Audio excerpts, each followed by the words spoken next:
please join us for the Pledge of Allegiance. Pledge allegiance to the flag of the United States of America, and to the republic for which it stands, one nation, under God, indivisible, with liberty and justice for all. Good morning, all. First on the agenda is approve the minutes of March 13th. Also move, Mr. Chairman. I'll second. Moved by Meeks, seconded by McCurry. Any discussion? I will abstain. You can abstain. All in favor say aye. Aye. Aye. Motion passes. Miscellaneous motions. Move to authorize director chairman to sign 18 tax abatements in the amount of $116,019.04. We've got Connie in here to help explain what is going on here. To help us out. This is on oil and gas rendition that was sent into VODA, and because it has 3 barrels or less, we had to do an a rebate on their taxes. VODA did that we had to do 2022 and 2021 refunds on those amounts. And it's called a low production exemption, and all operators have that option to apply for it. This operator she hadn't done it until this year in December. She filed for it, and VODA granted the exemption, and it was like $90,000 for the 9 leases that she was granted. And VODA is? VODA's Board of Tax Appeals. So, and we have to do This with... is actually a state statute, then, Yes, isn't it is. Which this should explain to our citizens, you know, it's a state statute that all the oil producers can file for. And they can file this year and go back 2 years? Yes, but the board only granted current and 1 year. Which would be 21 and 22. Okay. Yeah. On a particular lease, they take an average of every well, because you know some wells make a half a barrel, some make 3 or 4. So they average that particular lease out. They take each lease and they take the production for each lease, and it's a formula of how deep the well is and how much production is in each well. They take the amount of wells that are on that lease, and then they take the production of it, divide it between the amount of wells, and if it's less than 5 barrels a day for that each well, then they're granted the exemption. And some of them are granted for 3 barrels a day, depending on the depth of the well. So the depth tells you how many barrels they can get exempt in. Yeah, it can be 3 to 5, So I suppose the shallow wells probably, yeah. can produce 3 a day. Yeah. So, yeah. Thank you. You're welcome. Questions? Thank Thank you. you. Thank you, Connie and Stella. Thank you very much. Explains the reason. Once again, the motion moved to authorize director chairman to sign 18 tax abatements in the amount of $116,019.04. Also moved, Mr. Chairman. Meeks moved, Second. Huguet seconded. All in favor say aye. Aye. Motion passes. Next one is moved to authorize director chairman to sign an official letter of support for EMP Shields. I so move. I'd second that. Moved by Huguet, seconded by Thompson. Any discussion? Hearing none. All in favor say aye. Aye. Motion passes. It does pertain to the CHIPS. Chips Act. So everybody knows. Do you want to do that? Oh, Yep, sorry.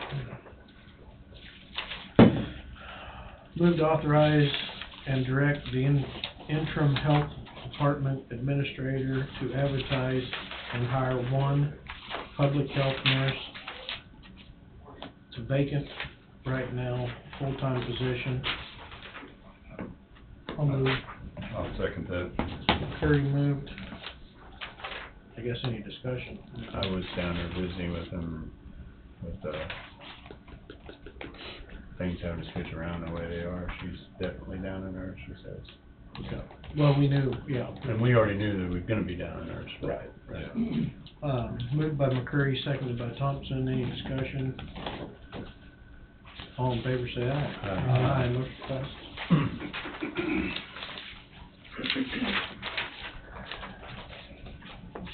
Housing Authority, Rhonda, you're up.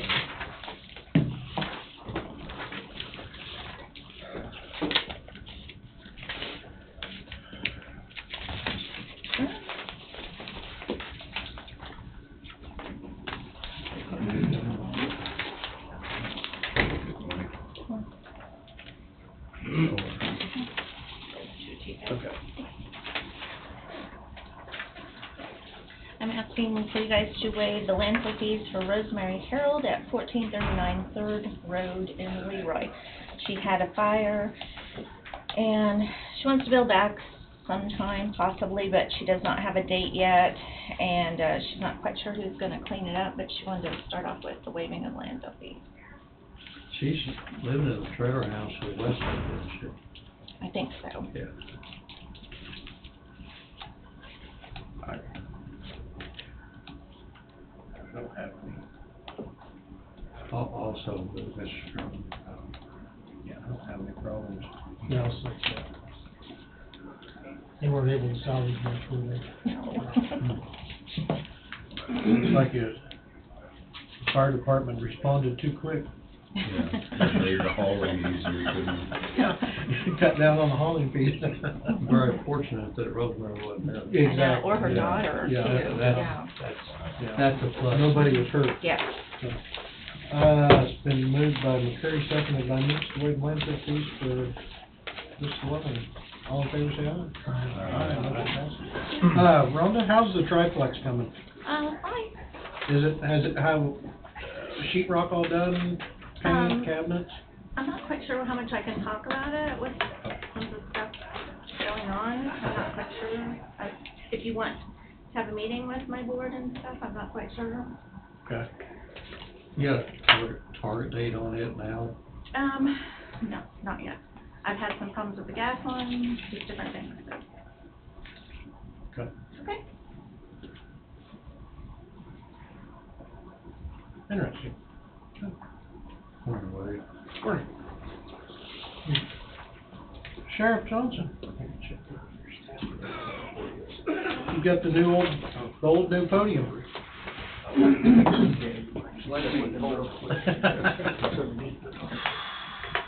Good morning, all.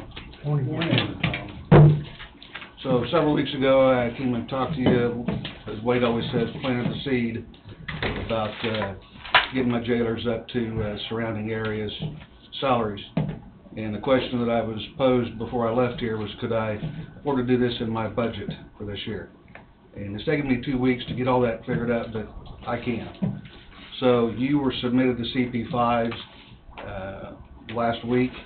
I'm just here to answer any questions. If you got them, I need to get this done. Did we have the CP5s last week? No. I didn't see any CP5s last week. They were sent up last Wednesday. Oh, they're in the book. Oh, they're in the books then. Okay, Hold okay. on. We was gonna look at them this after the work session this morning. Yeah, that's, takes a little time to crunch numbers. Well, I'm not good with numbers, but luckily I have staff that is good with Zero numbers. plus zero is and still zero. That's right, yeah. Not from not, as Jethro would say, you know. Agree. it sounds like, Tom, we need to make some adjustments. Has anybody in your department prepared a spreadsheet where we're compared to other counties around us?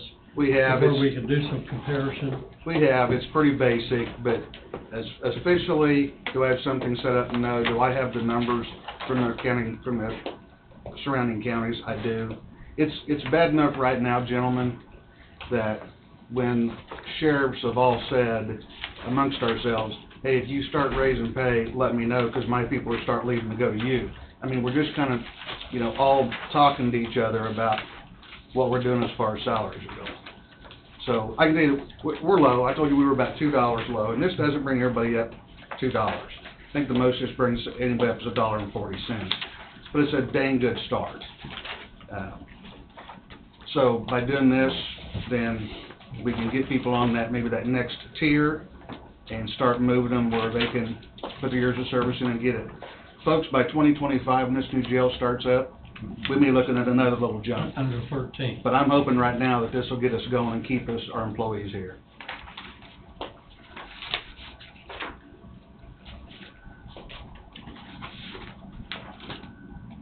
Morning, Mr. Yeah, Bowie. it is a competitive world out there. Employment for their positions. Yeah, this'll put all but, I think, 3 of my employees above 19 hours. I mean, I've still got a couple that are, 18 and change. And when they can drive 30 or 40 miles and make over 20, I've got to do something to make it worthwhile staying here. So, and I've got great employees. Like I said, they're knowledgeable, they're honest, and that's what I ask. So I want to keep the people I have. So in this book, in this CP5, it doesn't state that they're a jailer or patrol or... These are that's jail, sir. This is all jail? That's jail. That's all it is jail. Okay. I'm not asking for raises for anybody else, just my jail staff.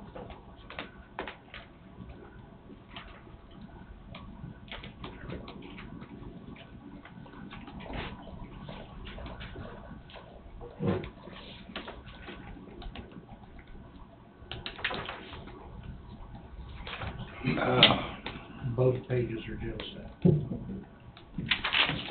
I know you mentioned, 2 weeks ago that might be as much as $2 below the average, and here you got, you're below that because you got 3 of them at 140, a couple of them at 124, and then there's 8 or 9 of them at 92 cents. Right. So you're definitely below what you thought your target might be. It's, like I said, I didn't want it to be overwhelming to the taxpayers, and it's not. I have it in my budget. But yet, doing this, again, as you said, some of them are 92 cents. The most, I think, is $1.40. It lets them know that the commission appreciates what they do and know that we have to keep employees here. And like I said, it's a start. I'm not saying that in 2025, when this new jail is ready to open the doors, that we haven't asked for another one to get them up. Because again, if I don't have jailers, I'm not going to have a jail. So I need to have competent ones too. That's why I'm wanting to try to hire later this year or the first of next year, so I can have them season at least a year under their belt when they go into a facility that's got 92 inmates. So, and they're in my budget where I can have 2 more. I've told you about that, I think, before Wade and Steve were in here. I talked to you about that. But I'm going to hold off as long as I can to do that. But at just some point, I've got to get them on staff to get them some training. It's not something that just happens overnight, as you know. With these 13 employees, you're looking at someplace in the neighborhood of $27,000 to $28,000 total cost. Yeah. And that's not a lot of money, but yet it is, but it sounds like it's probably something that's fair. Sounds like we're behind. Total cost for these 13 employees would be, like I said, probably 27 to 29,000 range. I don't have an issue with it. It's in your budget. And like I say, it's a very competitive world out there for employees, so It is. we need to do what we can to retain what we have, And I appreciate that. as far as I'm concerned anyway. I appreciate it. So are you asking that in the pay scale, corrections officer 1 that's at 25 be moved to 30, and corrections officer 2 that's at 30 be moved to 35? That's correct. That's what we're doing, is moving them down a tier. I'm sorry, maybe I should have told you that. But what that does is it makes them equal with my dispatch, where one's not making more than the other. and that's both competitive pricing at that. So my jail staff, for years, they've always been, the stepchild, always look behind and everything else. It's time we bring them into the future and do that. That was the easiest way for me to do it, was move them both down one tier. And that still keeps corrections officer one a step behind dispatch. That's correct. That's correct. Like I said, it's, to get somebody hired in here, let's take, for example, Miami County.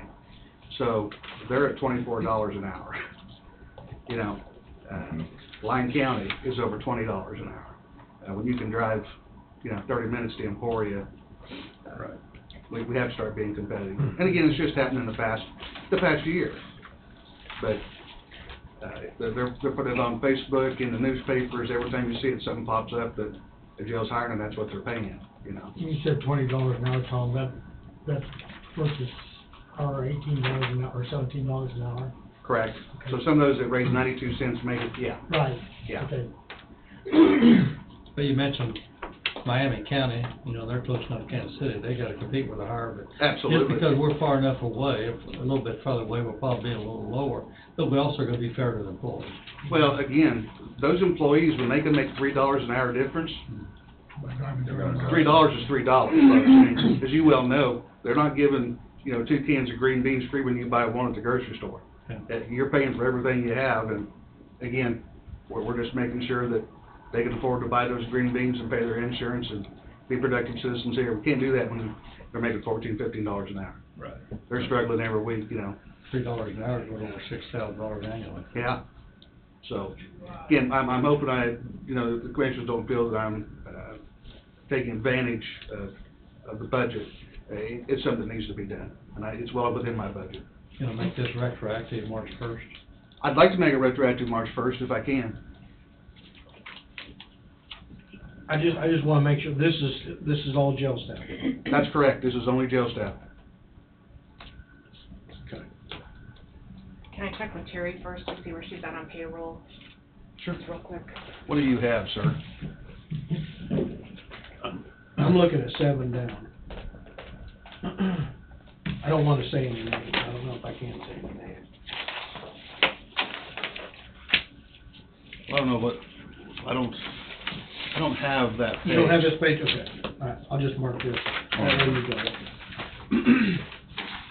On the employee list here, you mean? Yeah, Yeah, that's not the right, that's not the right, here's what you want. that's what I I don't know why you're giving that, that's got deputies on it. Well, that's what I was trying to go through, I was like, This is jail staff only. okay. I wasn't not looking at the book like I didn't care, because I agree with you wholeheartedly about freeing people up and being competitive. I'm in the workforce. 100%. We have to be, just have to be. In every In every field we Department have, we've within got. the county. You bet. as far as I'm concerned. That's a whole lot different than I was looking at, bud. Sorry, yeah, I didn't, So it doesn't yeah, feel this is good what I when sent we out, look so. at it. No, sir. Yeah, that's what I sent out, so. Under 13. You're looking. Tab 13. Oh, tab 13. Number 13's just got the jail stuff. Yeah. Oh, well, I went to, okay, that would explain why.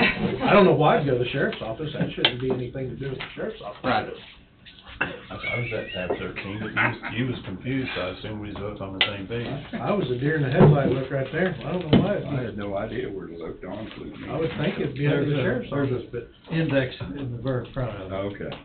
well, and I went to sheriff's. 'Cause that's who's in We front. don't read instructions.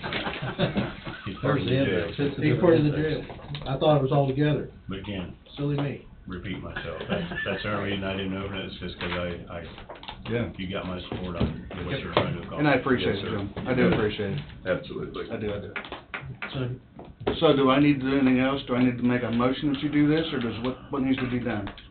we'll probably have to make a motion to sign, direct chairman to sign CP5s for that, would we not? Angie, did you find out if we can do it Terry can do it if we get for something March? right away, yeah. Okay. Well, that and the motion to move within the classification schedule. Corrections officer 1 from 25 to 30, and then corrections officer 2 from 30 to 35. 35. And you can take that up. As he just said, right? Yes, Yeah, what you, as he said. What he said. that is right. with ancient phenotype, because I hope she got it. Yeah. Sounds like you got the support, but you gotta figure out how to document everything. Right. Extra one from. It's Monday, folks. It's Monday. All day. The only Monday of this week that starts with an M. The rest of them are different. Thank goodness. Yeah.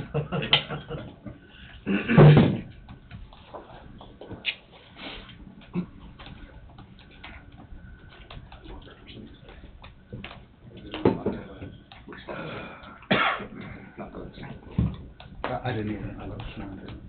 Just flip it up. Go clear to I'm the working bottom on and it. flip up. Then go down to the two. How many we got Seemed farmed like out? that changed, Tom. I couldn't get There mine were 6. Either, like I've Were been 6. doing it, so. Yeah. We were I got full trained last on week. Thursday, and luckily the county attorney Wednesday or Thursday, county attorney, we said, listen, we gotta get rid of at least one cell so we can have three beds available for the weekend, and county attorney made a deal and got us a cell open, so.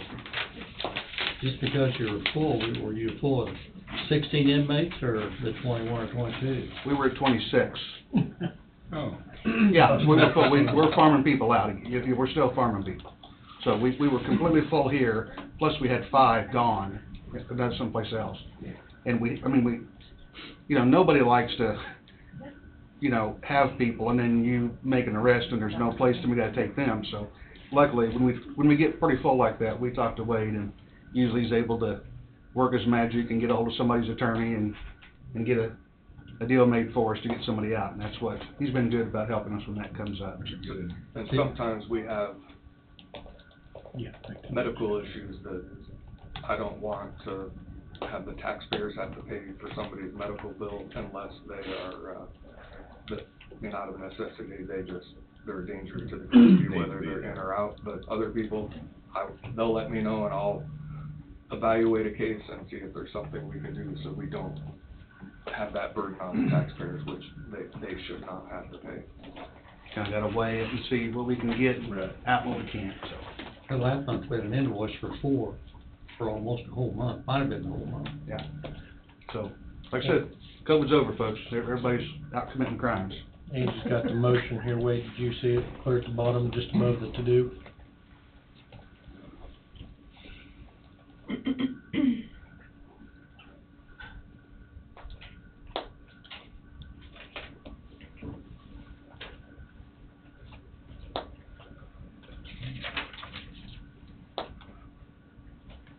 You could bring one down to Leroy, we still got that old concrete jail, it's about 10 foot square. On Wednesday or Thursday, I was about ready. And a dirt floor, if they stayed in there for a day or two, they'd quit doing what they're doing. Yeah.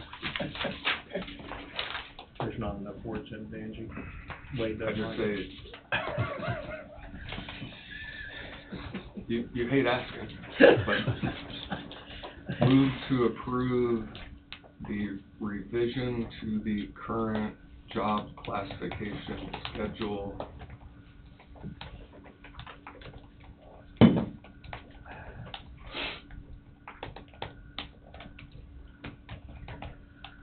Effective 1/1/23 Wait, 1/1/23? and revised 3/1/23. Revised what? 3/1/23.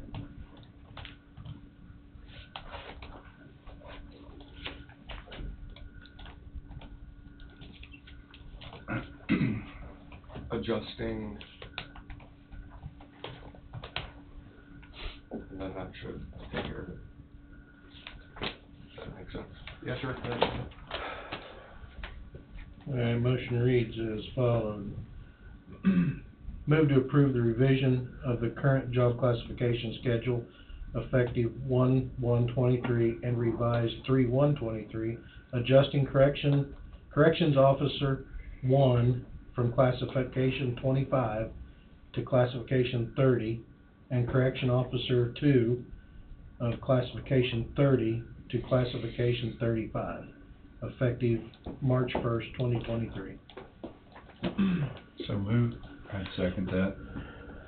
Keegan moved, Thompson seconded. All in favor say aye. Aye. Aye, motion passes. Thanks, sir.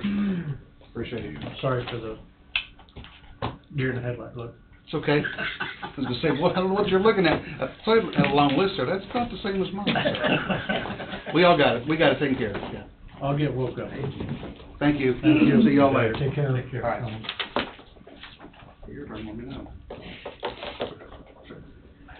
I'll check my email. Check mine. I'll send it again. Yes, we'll do our 9:30. Crosswinds, You sure? I guess. A little early, okay. That's all right. Unless you got more people coming. I might have one more coming. Okay, well, but we'll wait. That's fine. That's no We're not problem. usually this far ahead of schedule. Yeah. Yeah, normally you're waiting on us. Yep, yep. No, that's Yeah, fine. there he is actually right now. We're only 5 minutes ahead of it, so Yeah. we're ahead. If you're not 5 minutes early, you're half hour late. Ooh, I'm late a lot. All right, come on up. Okay, thank you. Amanda Cunningham. How you doing, Amanda? I'm good, good to see you guys. Nice to meet new faces. There you go.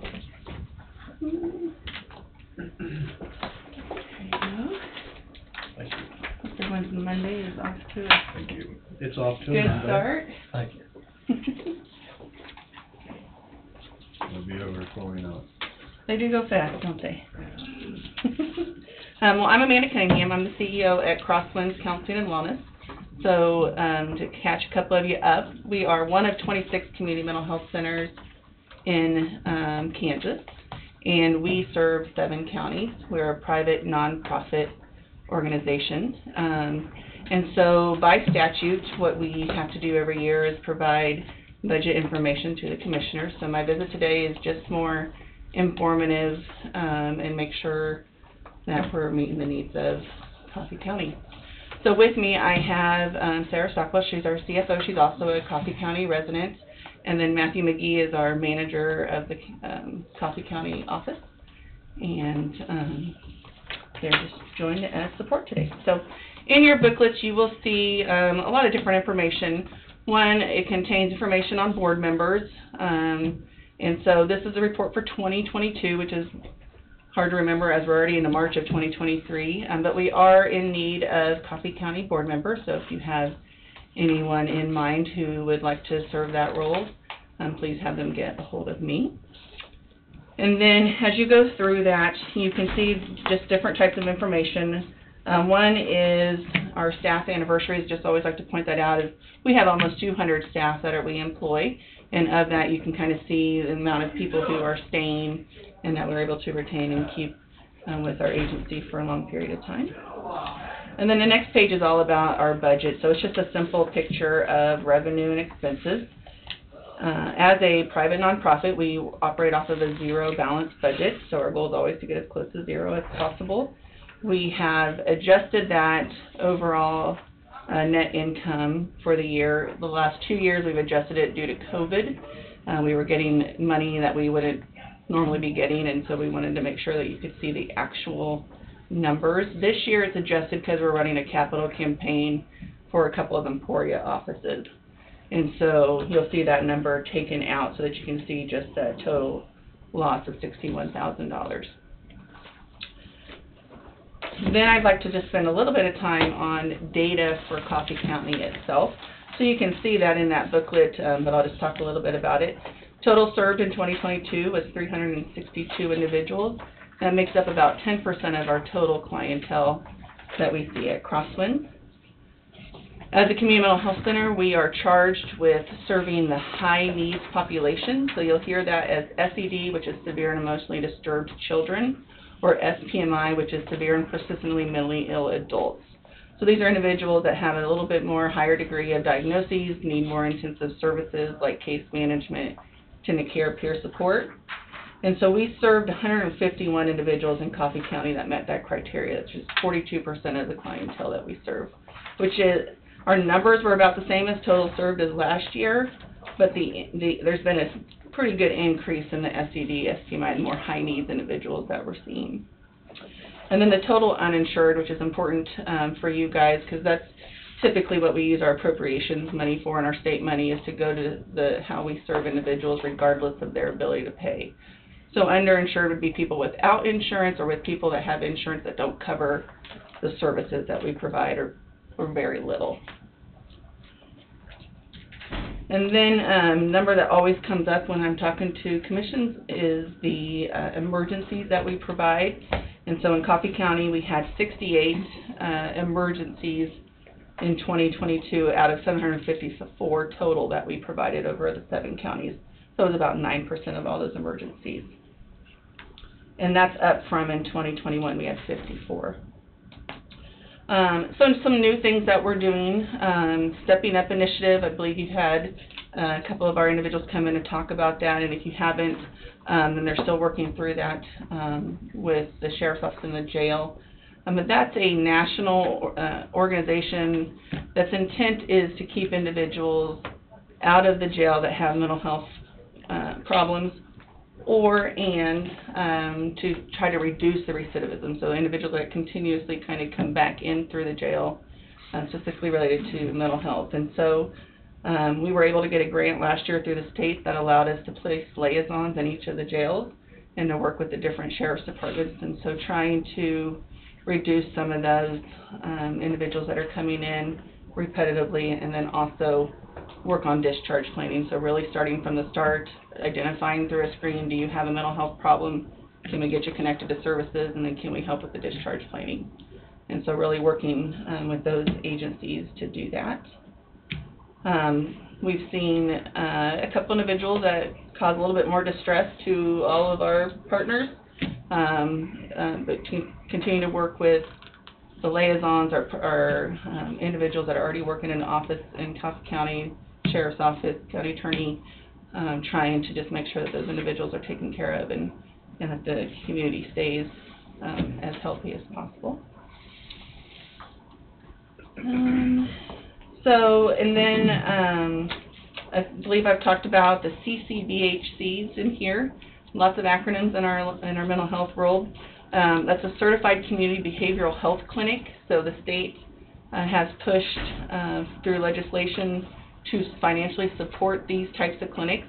It's really taken what we do as a CMHC, a Community Mental Health Center, with those SED, SPMI population and expanding it across to everybody who needs services. So we're working to improve access, we're working on crisis services, working on SUD, substance use treatment. We've retained that license, and so we'll start some of those services specifically for co-occurring people that have a mental health and substance use. And where are those clinics at? I mean, are they just, are there active clinics now? As Crosswinds, we have a clinic in every county. Okay. So we're on 3rd Street,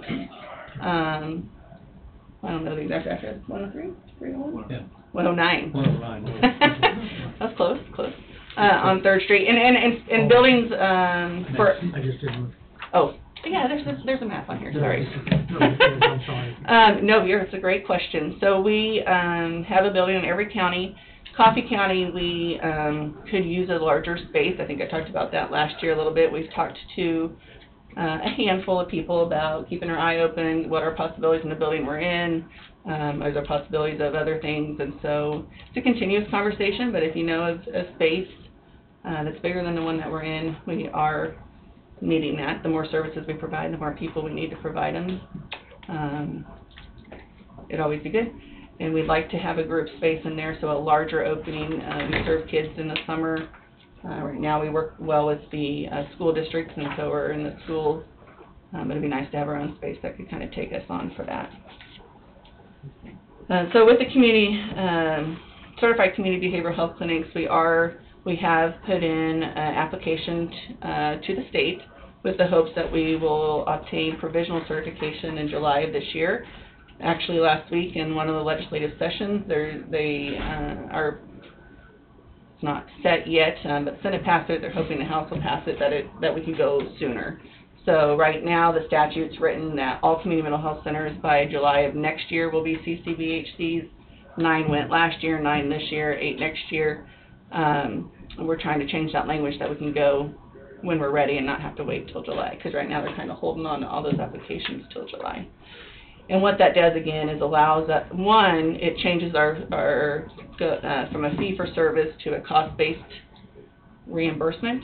And so for mental health, we haven't had an increase in code for a raise since 2006. We got a 4% raise last year for the first time.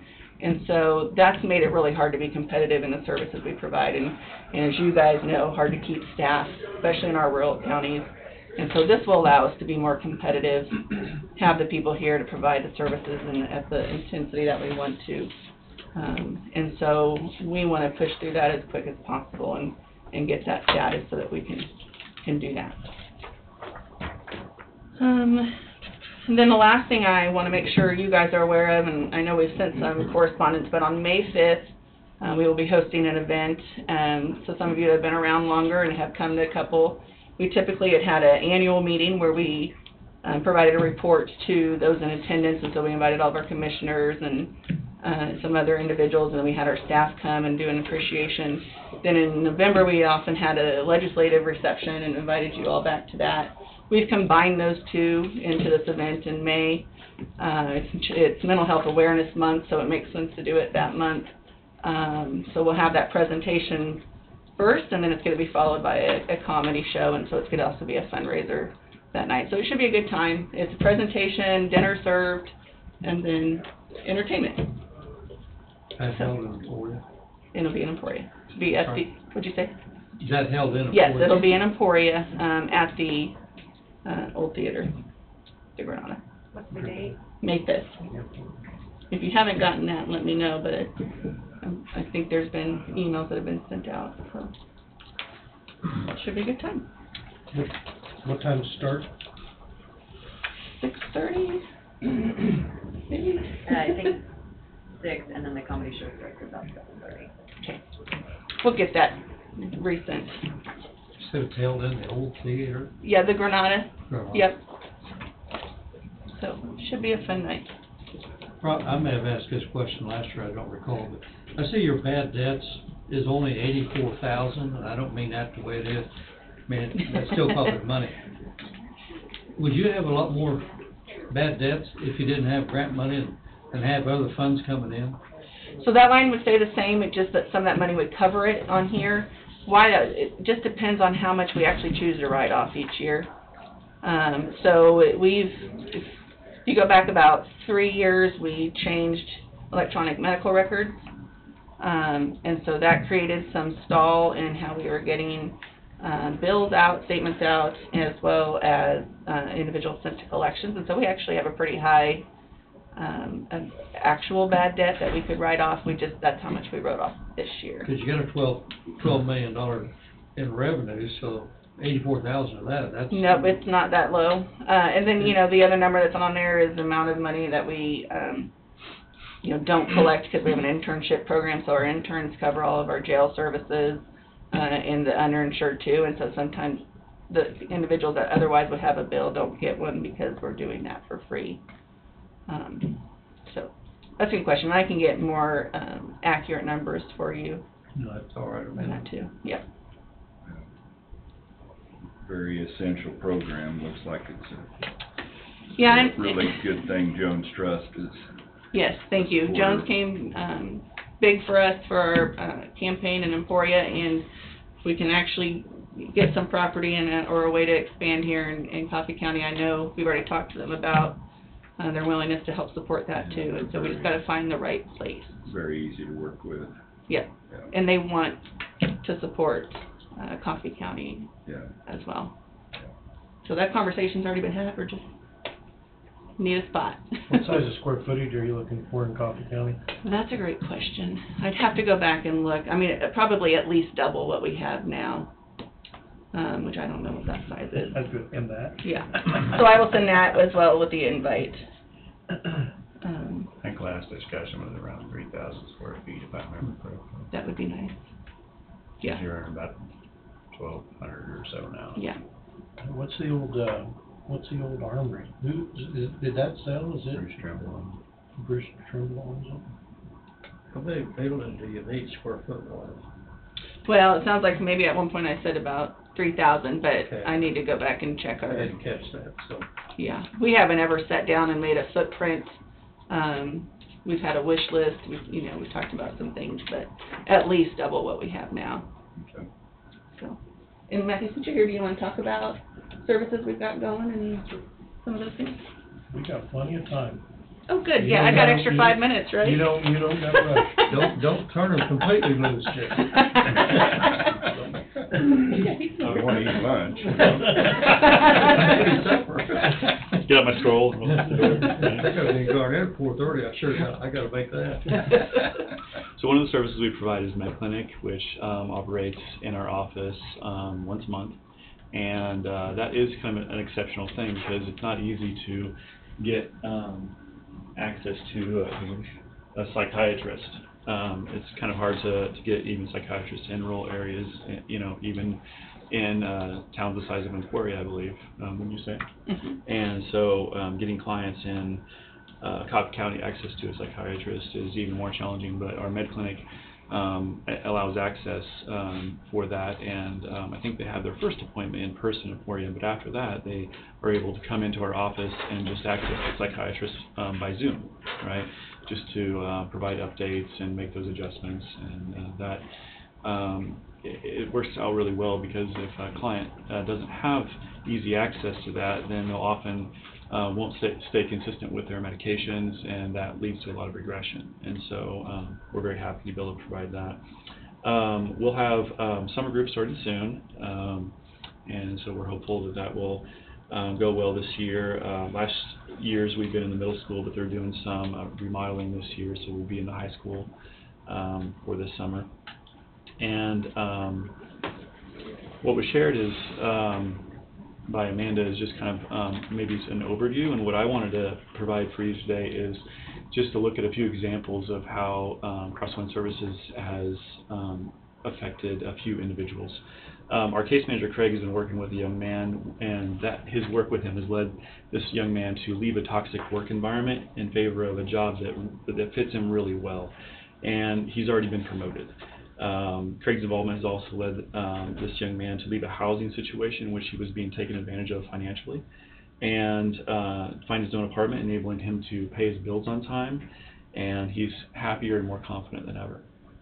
Our attendant caseworker Christy has been working with a retirement age woman, which has led this woman to quit smoking, and she tends to be a recluse due to anxiety, and Christy's involvement has led this client to reconnect with friends and get out of her house on a regular basis, even starting to run errands on her own, which seems like a small thing for us, but for her that's a big deal.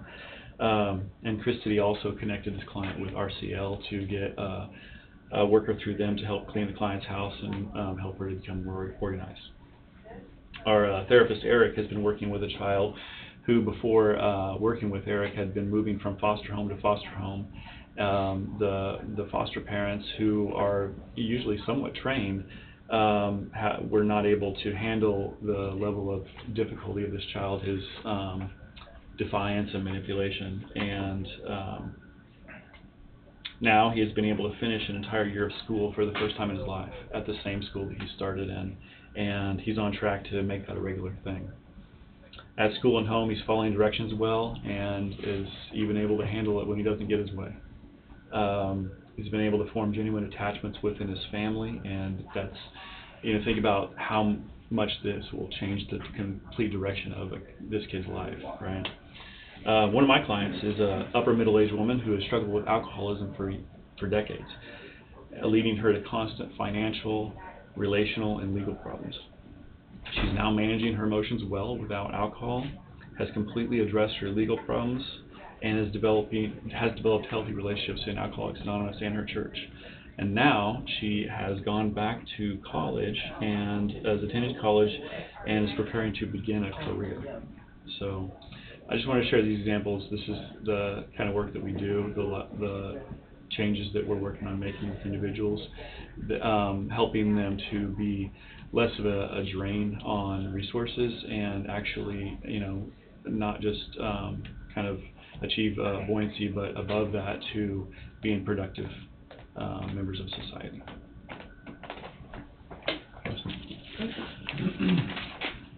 Rent. You guys assume pay rent Yep. there. May I ask what that might be? Do you know that top of your head? 700? 750 a month. 750. Thank you. I did. Plus utilities. Oh. I did have one question. before Lindsay Payer was no longer in her position, there was a mental health group that was meeting. Do you guys know when that's meeting or who's running that now? Tom Johnson, right? All right. Thanks.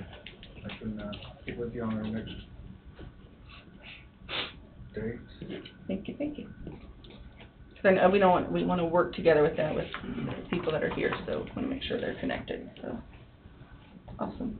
Okay, any questions, any gaps, any concerns that we can address? So you mentioned emergency, maybe so those who weren't here before, can you define an emergency, especially in the context of what the Sheriff's Department deals with? So this number for emergencies would be a lot of different things. So we've got case managers that can work with an emergency, we've got clinicians. Usually those are going to be individuals who are calling in that say they have a higher need for services right now. Sometimes that's suicidal, could be with kids, a conflict at home where they need to, go into our crisis house for a night. Some are getting screens where they're assessing if they need to go inpatient or not. And there's two types of inpatients. So there's voluntary, where someone can go to any hospital that has a psychiatric board, so Stormont Bell's a big one, Cottonwood Springs, KU could be another. And then there's involuntary, which is where the sheriff's office and the county attorney tend to get more involved, and they have to do a care treatment order where somebody is suicidal, homicidal, or a failure to take care of themselves to the extent where we have to take their rights away and place them against their will or in their favor to just make sure they get the care that they need. I don't have a specific number on how many we had in the county related to the involuntaries. Actually, I do. Sorry, somewhere in my head I have a number. I didn't write it down. I think it was 7. But I don't have that written down in front of me. But those are the individuals that are high resource utilizers, so jails, ERs, mental health, county attorney's office, sometimes other agencies within the community, whether it's RCIL or some of those other social services in town. On the insurance side, this has come up, and the sheriff, he can chime in if he wants, the difference between someone who has private insurance and indigent, and if someone presents, let's say they're in the jail, they need services of some sort. I know you have an insurance program, so you said that's at no cost. If somebody hands an insurance card, will you accept that card, or how does that process work? Yeah, we can accept that card. The problem with individuals that go into jail is they lose that insurance. So we have just, because of those resources, stuck with, we're gonna set you up with those interns, because we don't know how long someone stays. We don't know when the insurance will get kicked off. And then that's part of that goal of that liaison is when they're coming out, can we reconnect to insurance? And so that's a big national issue of people going into jail, losing insurance, and how to make sure that they're successful when they come out, because individuals that lose that insurance coming out, it makes it that much harder to get back into and connected to the resources they need. The liaison, if you haven't met her, she does a fantastic job. Tom will agree. The question that I have is, the liaison does not do treatment, that sets up services and kind of helps with re-entry back into the community, whether it be to get them set up with transportation or a variety of different things. Is there a model where we're going to be building a new jail with up to 92 people in it? Is there a model where mental health services would be provided within the jail? And I know the sheriff's been looking into that, because that's going to be an immediate need potentially in the very near future. I think it's always up, we've talked about that off and on. I think it's always up for discussion. Our biggest issue in Coffee County would be finding individuals to fill that need. The liaison can do case management services. Our case managers currently can do some work in the jail. The interns would do the work of a clinician. But yeah, with that many individuals, if there's a need for a day to be there or things like that, it's just things that we can talk about and work through, and then we have to find people, which hopefully is what's coming in our new model, is that we'll be able to recruit and retain and keep people vested in our communities. But yes, I think those are always good things to talk about, and that's kind of the goal. Like, 2 years ago we had limited resources, and we had the interns that, interns come and go. It's getting to be May, we're going to be short again, and then that's hard. We've got wait lists because we don't have enough clinicians, because once the clinician gets going, then they fill up, and then we've got more people coming, especially in the schools. Those referral sources are just big. Jails are big referral sources, and so, our clinicians get full, so then we need more. And, Matthew would tell you that it'd be great to have probably at least 2 more, if not 3 clinicians, but even if we hired 3 tomorrow, we wouldn't have a place to put them. It's already hard to juggle just between the 2 of them and a couple interns that come in and out. How many employees do you have? Total, we're right under 200 right now.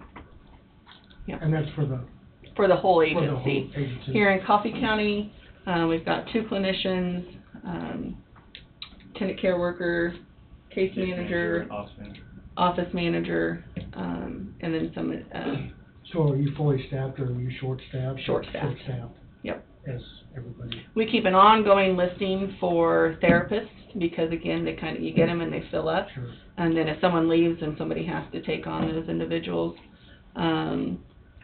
And then, we've got a need for case managers in town, as well.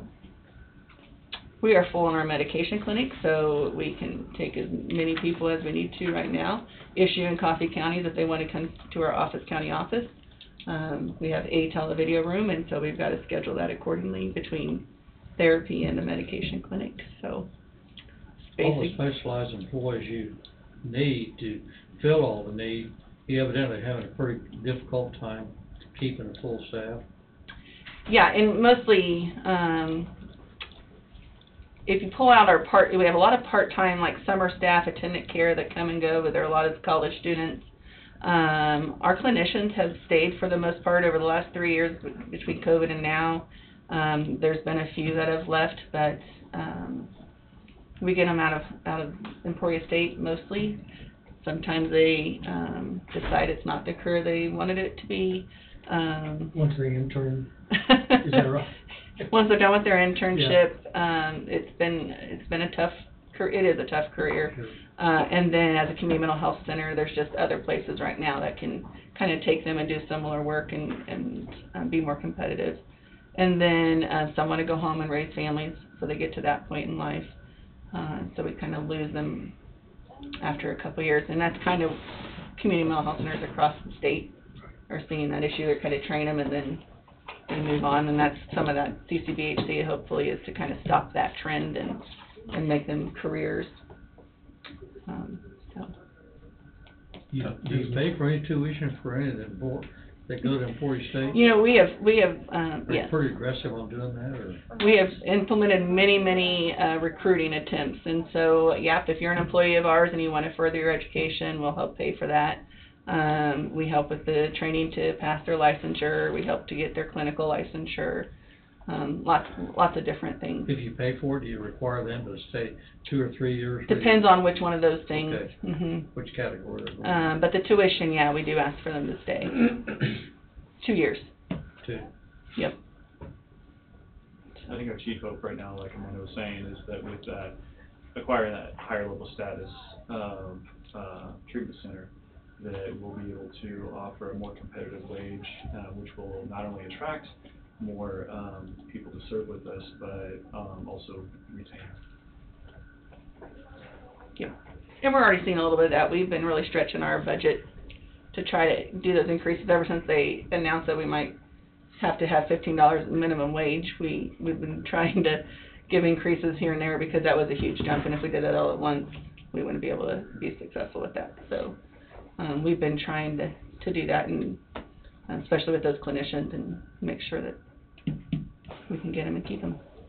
How many employees do you have that can prescribe medications? Right now we have 1, 2, 3, 5. And if someone, say for instance, in the in the jail needed medications, do they come and meet with them in person, or is that by video? It'd be by televideo. Unless they wanted to bring them to Emporia, and the jails have kind of gone away from that. It's just, it's safer, easier, less taxing on their staff, but yeah, televideo. We've been working with, jails and whoever's providing kind of their medication or nursing services to make sure those assessments are in place, and we're talking with them about the prescriptions and their needs, because jails become responsible for some of those things, and so they have different things that they want before we just start prescribing meds. So, answer that. Very well. Okay. Doing a good job. Keep up the Appreciate- good work for the appreciate counties. Thank you. Appreciate your support, and please reach out if you hear anything or need anything and have any questions. So, Very important service. It is. It is. okay. Hopefully the numbers go down. You know, We it's a can only double-edged hope. sword. As we reduce stigma, we make it okay to talk about it, you kind of see those numbers go up, but then there's just, the world's hard. Yeah. And so it's throwing a lot of things at people, and numbers are definitely increasing. Thank you very All much. right, thank you, appreciate it.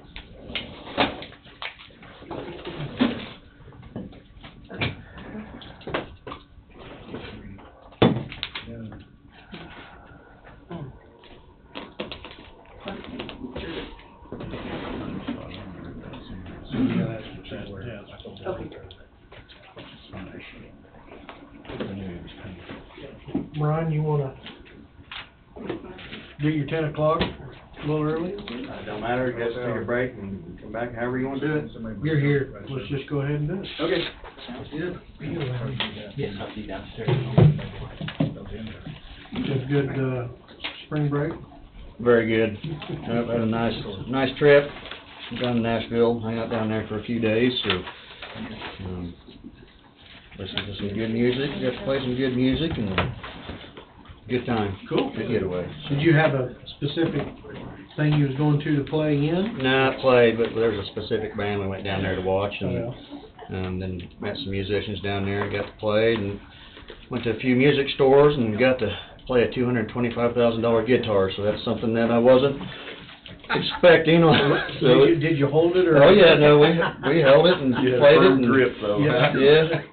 No, so it was pretty awesome. I probably won't get that opportunity again. What But made it worth that much? just it's a vintage guitar, just the shape it was in, and Oh. wasn't many of them made. It was 1940 Martin, and it's high end back then. It's just really nice shape, and it was. I mean, I don't know. It's a lot of money. A lot of money for an instrument, but no, it was a great time. Take out a loan. Yeah. I'm pretty sure the bank had, oh, okay, yeah, go ahead. Yeah, no, my banker would laugh at me if I Exactly. approached him about that. You want a what? Oh, my. Alright, well, first thing, got 3 road permits.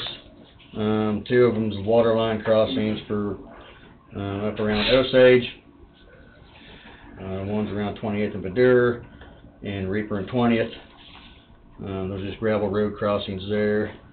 So there's those 2. And then we have one down at Reaper Lane and First Lane. This is some oil field. Just tying in some tank batteries across from one another. So just standard. Reaper and First? Yeah. Yeah, right there across the train tracks and just to the east, a couple 100 feet. So are these motions, do we have to make motions on these? no, that's just, FYI. yeah, FYI. Okay. No motions for that. Next thing would be a motion. That's for a new hire. This is for a heavy equipment operator for the asphalt crew. This is Ken Woods, and he's been a summer help employee for us for as long as I've been here, I think, and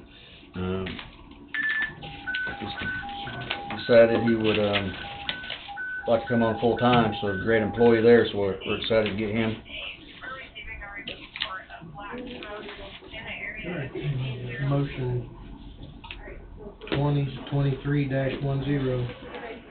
Move to review and approve CP2 for Kenneth Woods, new hire, heavy equipment operator, subject to regular IPP wage classification 35-03, with a wage of $20.25 effective with 3/20/23.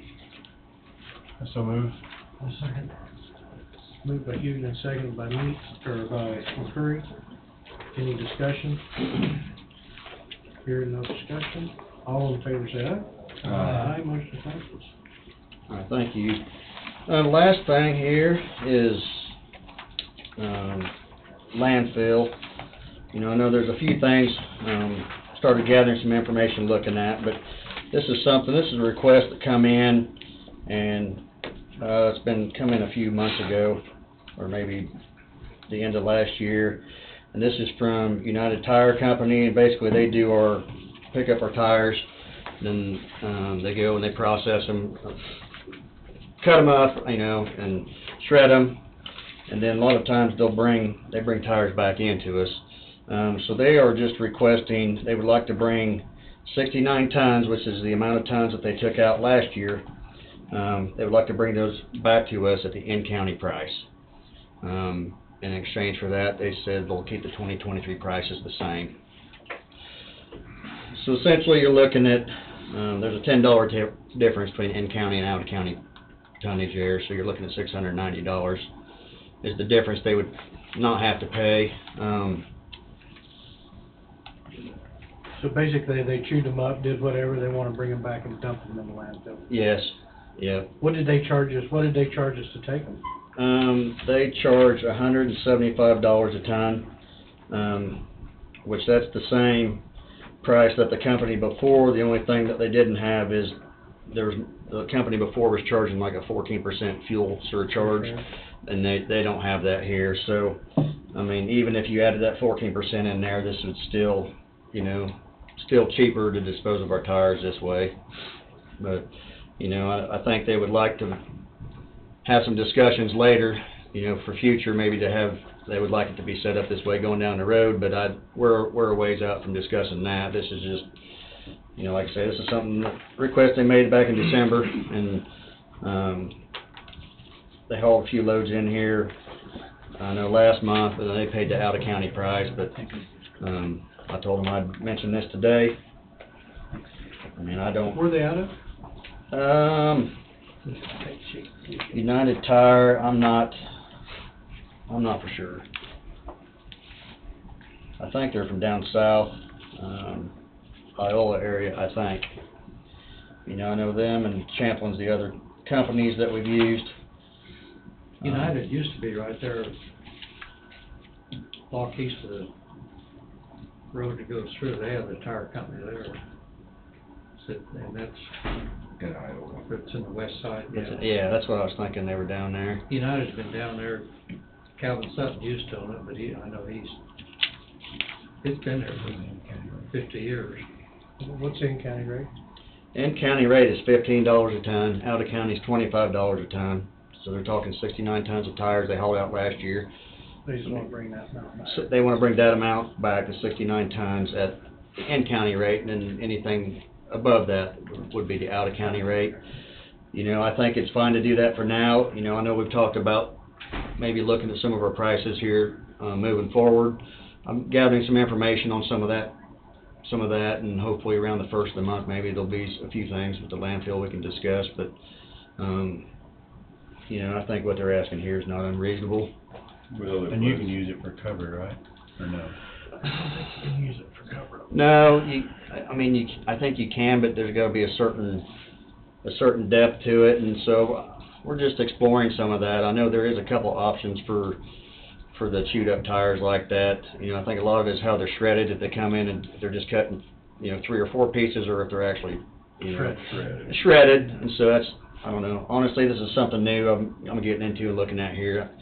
I know there's a few options that you can use them tires for, but really they just go where we bury them in our tire monofill. That's how we handle those now. Well, I guess the way of looking at it, it was in-county waste to start with. Right. Right.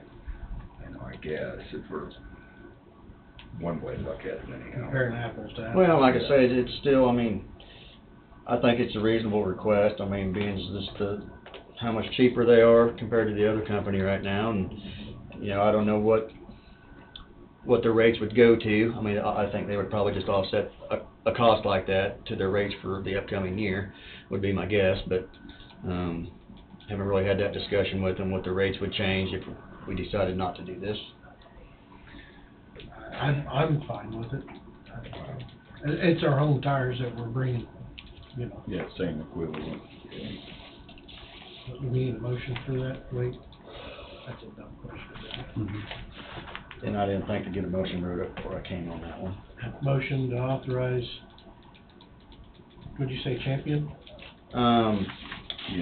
United Tire Recyclers. United Tire Recyclers to dump 69 tons. Or 69 tons of chewed up tires that was previously from the county back into the county landfill at in-county rate. I'll second that. Moved by McCray. Oh, Yeah. Hurry. If we didn't let them do that, what's our option? motion. They dump it someplace else, we pay them for. They would have to pay the out-of-county rate, and they would raise their prices for this upcoming year, and Shoot, time, you can look at it. we'd pay it to them that way, probably. Yeah. So that's about the tonnage they hauled off. They hauled 69 tons of tires out of here last year. Yeah. Is that even? Yeah. Yeah, that's. Okay, that makes sense. Anything above that, then we'll pay. Anything above that, they'd be paying the out-of-county rate. You want to say up to 69 tons? Yeah, we will once you get. Yeah. So it had up to 60. Yeah. It's not like it's an astronomical amount of money in a year to have them grind up the tires, but we can't just bury them right off. Or is it because they hold water, which... Split. Yeah, I think they've got to be processed. That's why we Or send at them least out. split. Yeah, they've at least got to be split. Okay, alright. All right, I've had that discussion before, I think, with one. McCurry moved, Thompson seconded, right? Yes. All in favor, say aye. Aye. Motion passes. Thank you. That is all I have today. You guys got any questions or anything on anything? Yeah, Ryan, I've got a couple of things I could have called to talk to you. We went to Lawrence yesterday for a birthday deal, but we went to the east, so we came back down to Waverly. 31 Highway north of Waverly to the interstate, that's probably state, isn't it? It is. Okay. That southbound lane has got lots and lots of soft spots in it now. And it is really cracked up. Can we make a contact with the state and see? I haven't been on the northbound lane for a long time. That southbound lane is gonna get really bad. Yeah, I mean, we have some state contacts. I'd probably start with Curtis Graham. I mean, he runs the... I was really surprised. First time I've been on Waverly. that road for a few months. Right. Well, and this is really the time of year that you're gonna asphalt roads. I mean, the bad spots are there. I mean, they'll be showing, and then, of course, we're just getting geared up to start patching, but the state will be the same, I think. Most of it was southbound in your west tire track or your west tire. Your outside lane. That outside lane is. I was really surprised as bad as it's getting. And if it's gone very much longer, it's really gonna get bad. East of Leroy, you know, the state was gonna replace 58 highway, at First Bridge. Have you I haven't talked to him for a year. So. Have you had any contact with him? Well, I talked to Garnett office. Just a little bit. You know, we'll actually be having a meeting the 29th. The District 4 meeting, and I know the KDOT will give their reports of the work that they have going on around and kind of get the counties up to speed on the projects down in southeast Kansas. So I'm sure, you know, we would have the opportunity to ask questions there, and you know, they'll like I say, they'll let us know any projects within the area that the state will be having going on. But we could also ask them about that 31 up there too. Yeah. 'Cause that's Yeah. I'm not- Starting to feel a lot, that's probably, from the wind farm would be my guess. Took a pretty good toll on that, coming out of that quarry up there right along the interstate, going south to the wind farm. Well, there's a tremendous amount of truck traffic anyway from that. Yeah, a lot of trucks going to Garnett. Yeah, Yeah. from, Yeah. from Yeah. that, rock quarry. Yeah. But I can touch base with I was contact. really and- surprised at how much that 3 miles up there has changed. And that bring, I'm sorry, go ahead. I'm not down to go to that meeting, 29th, Angie, but I wanna go to that meeting on the 29th. Okay, for the road and bridge. Yeah. I think I'm planning on going to that. Yeah, a lot of times in the past, I mean, it's for road officials and commissioners, and it's really beneficial information. They'll talk about some of the bridge funding programs and some of the programs that we deal with as on the road and bridge side of things, and just kind of give you guys some insight on what's out there. Like I say, they're really good about talking about projects they have going on, and it's really beneficial information. Is that time to ask, is there any questions asked? Yeah, to them? yeah, there'll be some Q&A, and there's some break times there. If we have questions, you don't need to be addressed in front of the group. You can go talk to, somebody from KDOT or. Right. Do I need to call and let them know how many's gonna be there? Cause they didn't send anything. No, I don't. I mean, you notified me, but. There's no Right. no meal served. Yeah, I mean, some years they'll have a meal down there, but it didn't look like they had scheduled anything like that. That So starts at like 9 and runs till noon or 11 Yeah. or something. 9 to noon. Yeah. It's At normally Engineer, a at the pretty, KDOT building? Yep. Okay. normally a pretty good meeting. And I've got a question on, it's that railroad crossing at Aliceville. Have you had any calls on the other? I know it's rough. That's. I mean, we've called and left messages, and I don't. You can't get a response. Unless somebody's got better context than I have for the railroad, it's, I know Because even. that's a railroad issue. Yeah, and we deal with that up at Lebo too, on there, with that west crossing. I mean, it gets rough, and,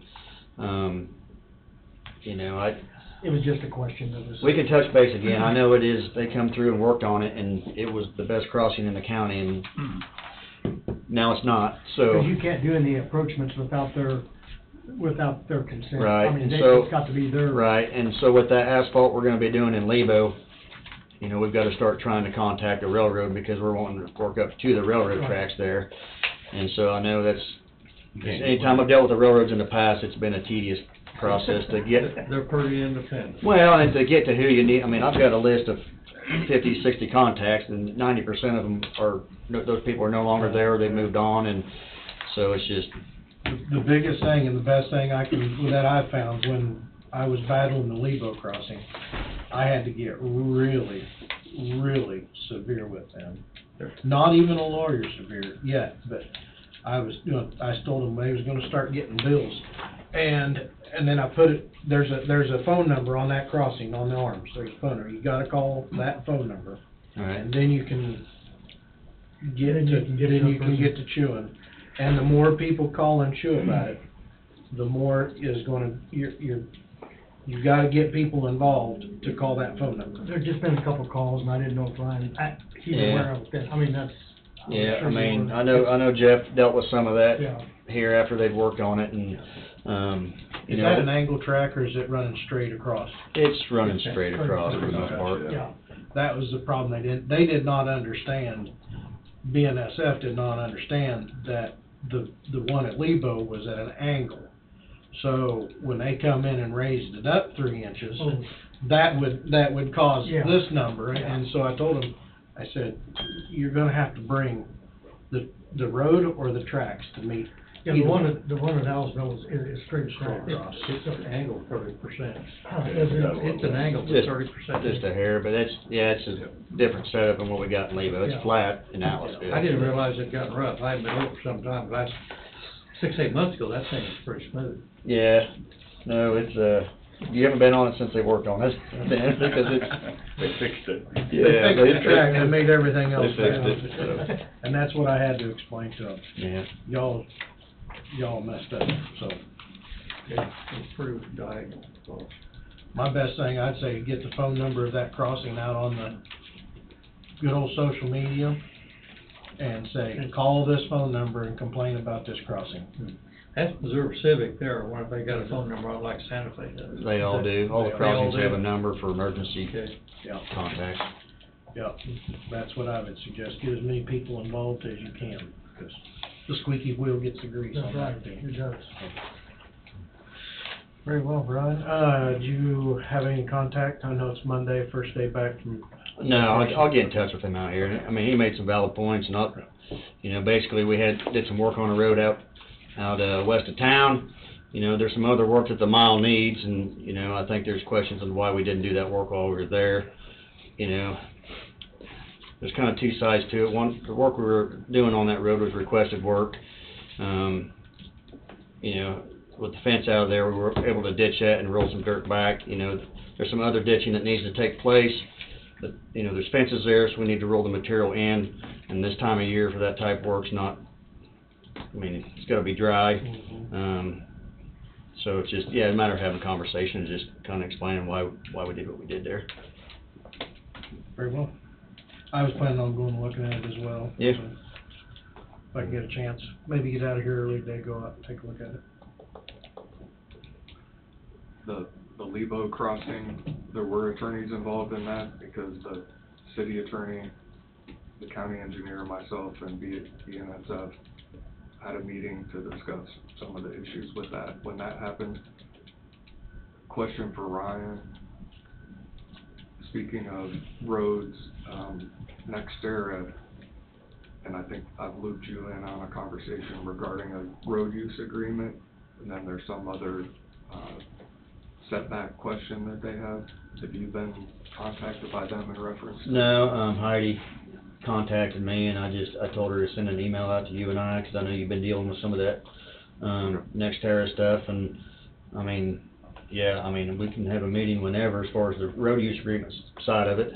I know they emailed me a year and a half ago, and there's some stuff that we need to go out and evaluate on the roads before we're just going to issue a road use agreement. I kind of let them know that we need to know the scope of the project and what roads are impacted and what kind of loads and what, we'll treat it just like we did the wind farm as far as the road use agreement. And, we don't need anything other than we want our roads back in current condition at the minimum. So, until we have a meeting and figure out what the scope of the project is, So that's moving behind the scenes. Their NextEra's attorney that deals with the road use agreement side of things, he had sent me an email. I replied to him, copied Ryan, and I've not heard anything from his attorney or their attorney since then. And then there's someone who deals with the setback side of things. I guess reached out to Heidi on the zoning side, and she looped both Ryan and myself in on that. So that's what's happening on the NextEra side, although I don't think they've been given their final approval for their line by the KCC, but that should be dealt with soon. I think they have an evidentiary hearing sometime towards the end of the month.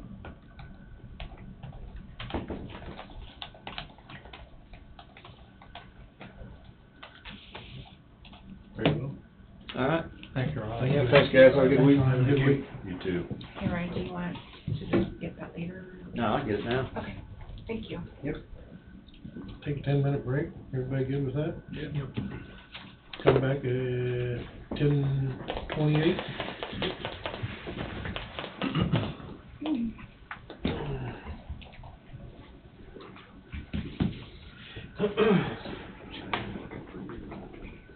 Oh, for me? I thought she was pointing. Sorry about that. I'm gonna on the back and get the page. So what? Can you forward that to me?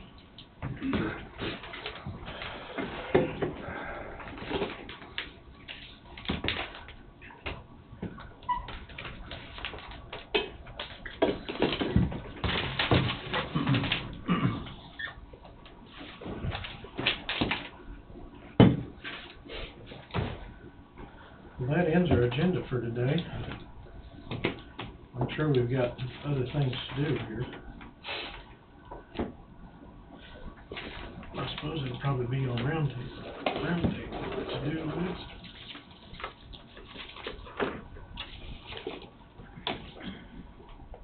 book's done, right?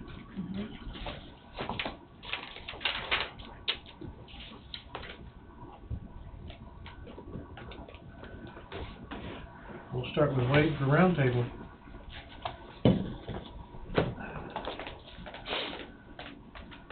You guys want to kind of go over, before roundtable, you guys want to kind of go over the CP5 books this, for a little while this morning? While we're here? Oh, did we spend any time on that when they was all put together? Last year? I thought so. Yeah, last year. Last year. Yeah, we kind of reviewed them and seen, so. You guys can work on it a little bit. And this year, they'll change April 1st with the step increases, it'll change. Right, step So, increases change person- April 1st, but, I mean, you have today, you have next Monday, you could even go into April, as long as we have them by or before the middle of April, that you've gone through them all, then we can get all the new changes entered and be ready to go for payroll for end of April.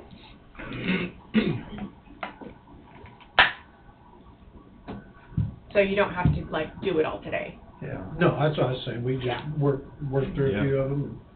And got a pretty light day. Yeah. So, That we could do part of it or all, where it works out. Wade, you're up on roundtable.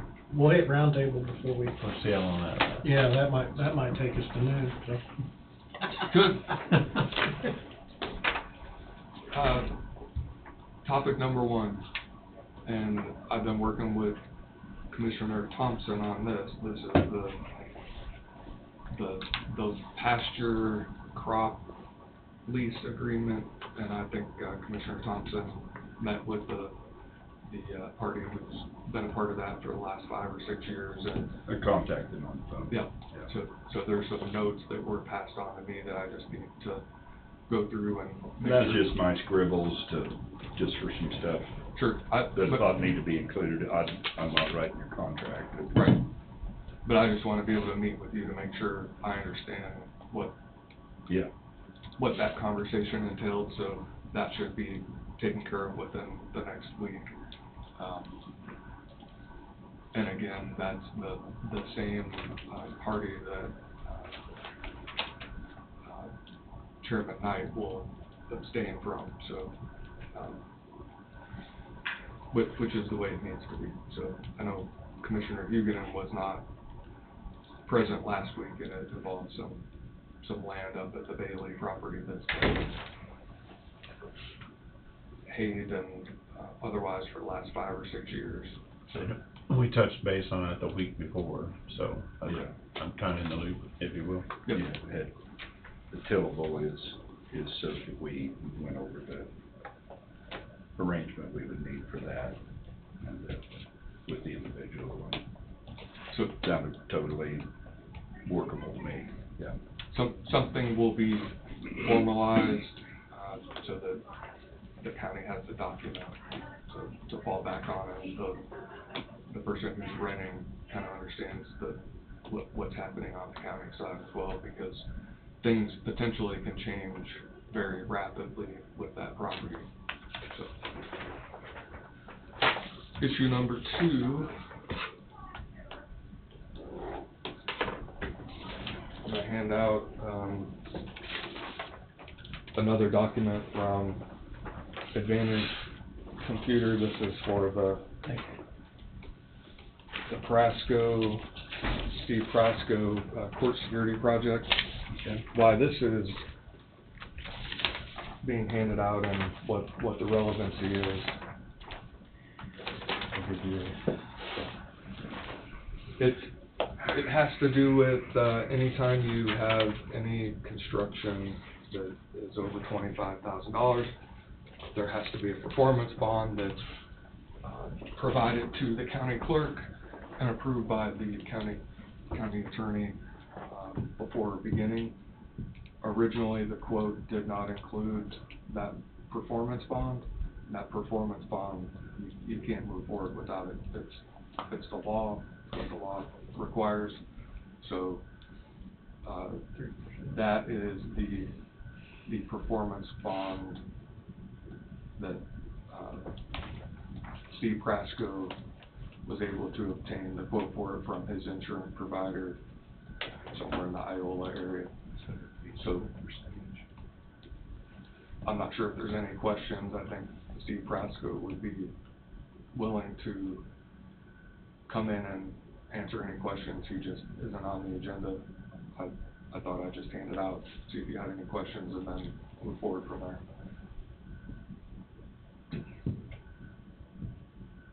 I don't have any questions with it. It's just, I understand his frustration, you know, as other contractors that we've had work in here have to be bonded or insured, whatever it may be. That's just an understanding that everybody's gonna have to start taking into consideration if they bid anything for the county. Yep. You know, that you need to be licensed and bonded. I suppose we need to put that in some sort of verbiage in our request for proposals or whatever. Just It's in them, for example, the church project, and if you'll look at any of the bids that go out for road and bridge, I mean, those are things that are required when you're signing that huge packet of documents. That's one of the things that's part of it. These ancillary projects that sort of come up on their own originally, and why this one may have not included that originally, was to get a quote to move forward, or a proposal, and it did not include this part of it. And we've been working on designs and plans for almost 2 years. Mm-hmm. We went from potentially putting up ballistic glass in each office and getting quotes for that, then that morphed into what would it take to put a security downstairs, and then back and forth, and that's what happened. But I had indicated to Steve Prasko that it could not move forward without this particular issue being addressed, and obviously he wasn't excited about it, and cited a number of projects he's been a part of in multiple other counties, and I get it, but Coffee County wants to treat everybody the same that bids on any project within this county, and this project's no different, since it meets that threshold requirement. I don't know if we need a motion to approve the $4,830 change order. change. I guess you'd probably call it a change order. I would assume. Because we did change the scope on him by requiring this. That's true. Call it what you want, but I wasn't sure what, bonds cost, but this is just a hair over 2%, so there's not a huge cost to it for the protection we need. Well, About a little over 3%, I think. yeah. and I think that's common in the industry, Tom, you would know. It just depends on your track record with your bonding company and your size of project, if you will, excuse me. What kind of rate you're gonna get. Yeah, it varies anywhere from 3% to percent and a half. That's it. And in the projects you are a part of, this is required. Well, by the time he shuffles all the paperwork around, even if he got it for 2%, he's probably gonna want another 1% just for all the additional paperwork he's gonna have to put his office through, so I'm fine with it. Because it does take a little bit too. It's not as simple as, he's gotta produce some documents, so if he's don't know any bonds, so.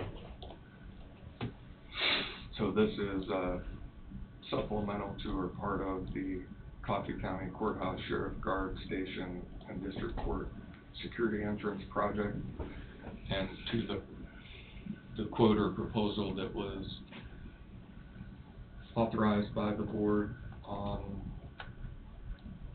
well, the quote dated February 24th, 2023, and I don't remember what the date was. It was approved that following Monday.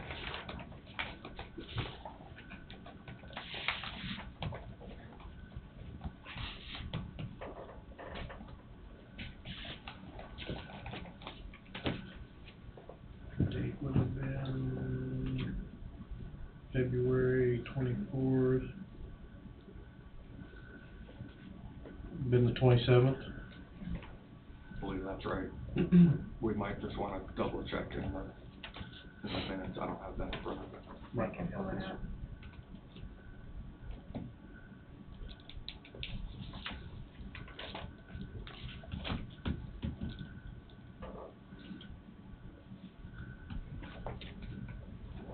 Get this up and going. Yeah, I need to get it going, yeah. Yeah. It needs to be February It was 27th. February 27th. And I'd approve the single source revised quote for Advantage Computers, Iola, Kansas, in the amount of $159,905 for the Coffee County Courthouse Sheriff Guard Station and District Court secure entrance to include Sheriff Security Guard platform, yada, yada, all that. So this just needs to cross-reference that.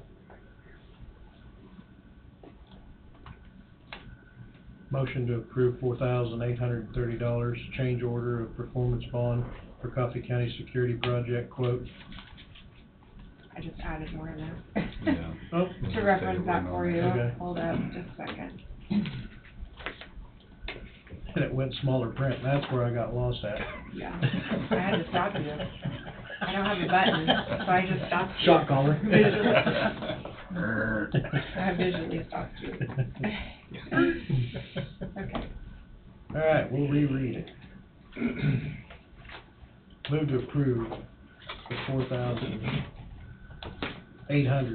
$4,830 change order of a performance bond for the Coffee County Security Project for the Coffee County Courthouse, Sheriff Guard Station, District Court secure entrance to include Sheriff Security Guard platform, 4-foot level 1 security barrier, District Court entry door, level 1 security 8x8, internet, IT, and electrical to be installed in the courthouse lobby.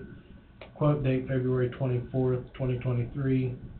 Approved Monday, February 27th, in the amount of $159,905. I'll move. And then where is it coming from? I'll second. You did state that. Yeah, you said, Just general fund, wasn't it? general fund, capital outlay line item. Moved by Knight, seconded by McCurry. For any further discussion? Hearing none, all in favor say aye. Aye. Motion passes. Coming out of the general fund line item. I did comment that it's about 2%, but it's, I was thinking it was a little bit higher than 159, so it's about 3%, so. Yeah, about 3.2. When will he be able to get started? Yeah. I think he's already In the process. working behind the scenes. He wanted to make sure this wasn't gonna be a, And should. Does this need to be signed? yes. Should that be in the motion? Actually, let's see. Authorizing your chairman.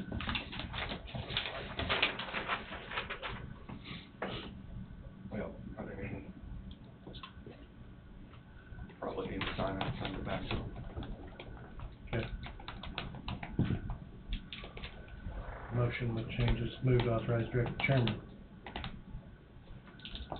Along with the rest of the verbiage. along with the rest of it. Blah, blah, blah, blah, blah. Down here to approve by? I think he's, probably gotta front that on the insurance side to get the bond to be able to provide to the county.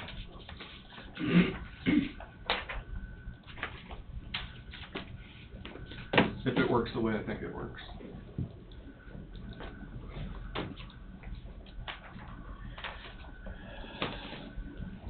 Number 3, or number 4, whichever one we're at. Had a Zoom meeting with myself and HR partners in the Sheriff's Department last week regarding the policy manual. And the reason why is quite a bit of the language in reference to employees and regular county employee, 40-hour work week, those type of things do not apply across the board to law enforcement, and some of it does not apply to, road and bridge. There's some exceptions, or the highway department, with whichever way they want to be called. So those revisions, and really what those revisions entail, is an additional sentence or two that says Sheriff's Department and Highway Department may have different schedules, but it's all throughout the documents. The next part that the county will have to figure out deals with the maximum amount of comp time and when that comp time has to be used. So there is a maximum that's authorized by law, and then you can go up to that or below that, to a point. So when that time comes, that will be brought up, and it's being revised right now. Another thing that probably needs to occur, and Christina is preparing a quote for some training related to FMLA. I would recommend that, I don't know what the quote's gonna say, I think it should probably be reasonable, but anybody who has direct supervision over any employee participate in the FML training. Ultimately, the responsibility falls back on the clerk's office and Angie and her staff, but so that direct line supervisors know what their duties and responsibilities are up front, because the trigger for FMLA may occur prior to when somebody thinks it occurs. That training is especially important, and that's why we don't want to be behind the power curve there. So that quote should be coming at some point soon, and I think it would be beneficial for everybody, including maybe the board should be a part of that as well, just as silent observers, and then if there's a discussion, that discussion occur in an open session. So that's coming soon, just so you know, that's moving behind the scenes. River City sent out an email within, I don't know what exact date, but it has to do with the parking lot sidewalk project, and they're getting ready to send out the information to the county so that the bid process can be started or initiated. So they just needed some, who is to be the point of contact, where the bids were to go. They want to make sure that it ends up, all the bids get brought into this meeting, and then they're sealed and then open and read aloud. So sent them some guidance and direction, including the link to the county website, so they can have an example of the bids being posted there. So that should happen maybe as soon as next week. I was waiting for an email this morning that I've not had returned. Additionally, those tentative designs, I think Tom wants to make sure that the city doesn't have an issue with some of what they're proposing. So I'm working on trying to get a copy of at least the final design up to this point, so that it can be reviewed and potentially cleared by the city as well. Is that a good way of saying that? Yeah, I just told them I'd keep them informed as best as possible all the way through this, in case something popped up that concerned them. But I believe all the bases are being covered from the length of discussions that we've had on it so far. So the turnaround, once the bids are out, my understanding is within a month to have them returned, and then hopefully get things moving pretty quickly. I know he said he was actually, last conversation we had was being advertised for bids as of this week, and which I think is fine. I mean, the city can still look it over, and we can issue addendums if we need, Right. I assume. Yeah, they just need to get it back and make sure it clears all the hurdles, so it might, instead of this week, it might be next week, that's why I'm bringing that up. Even for us, I don't know what there would be, but I think all the bases have been covered, so. Yeah. So, that, and then I can wait, I just have one, hopefully 20-minute executive session, so you move around and come back to me. Steve, you got anything? I don't think so today. Don? No, just those two highway deals is all I have for today. Wade? All my questions have been answered today. Tom? We'll see what this is about. Okay. Angie? I don't have anything. Andy doesn't have any round table. I've got just a little bit. I spoke with Wade a little bit about it, the North property, Bailey property. I received a phone call, I know it's been 2 weekends ago. Week ago Friday night, maybe Saturday morning, that the water heater in the house sprung a leak. As we know, it was a sizable water heater. It was an 80-gallon. It was a Realm or a Ream or something like that. And they don't even make that kind anymore. No replacement, no nothing. So it come into, I believe, last Friday, Wednesday, Thursday. They got a temporary hookup from Thiel out of Osage, maybe. They brought a 50 in to temporarily give them hot water because spring break was rolling on. Grandkids were there.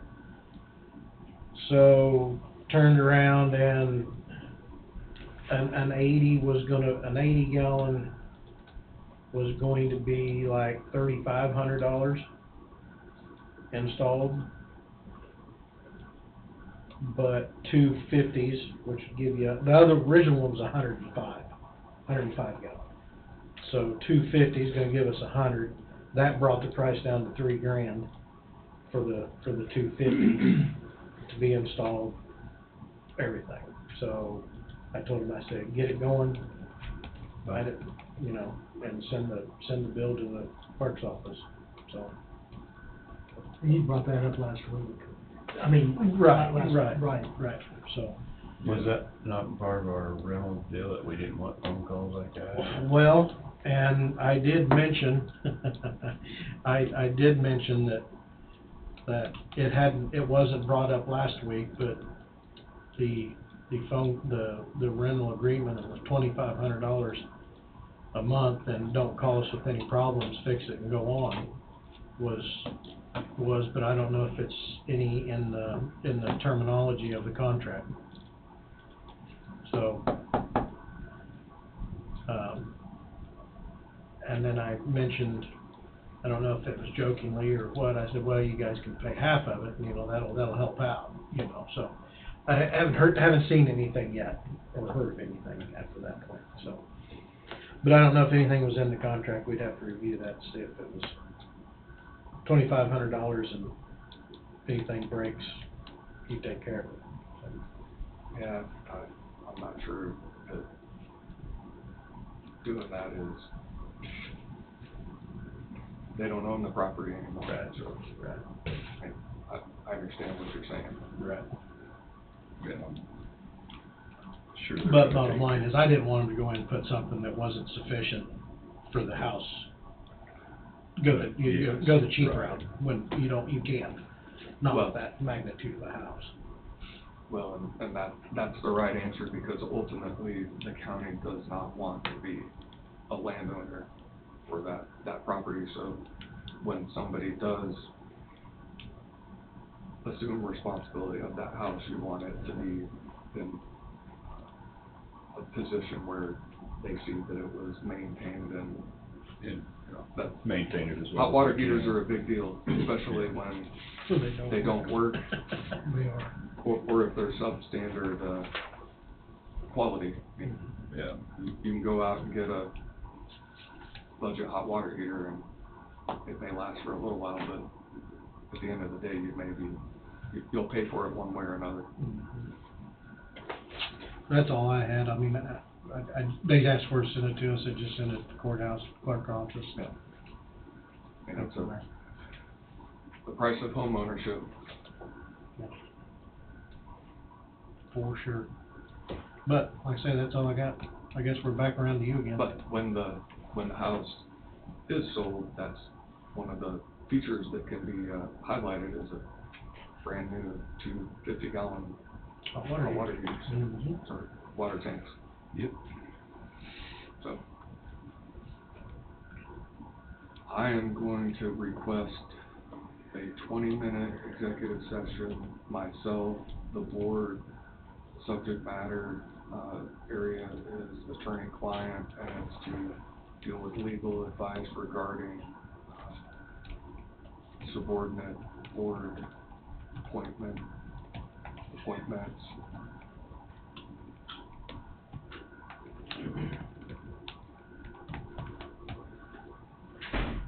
20 minutes gonna be enough? We can always come back. Okay. I so move. I'd second that.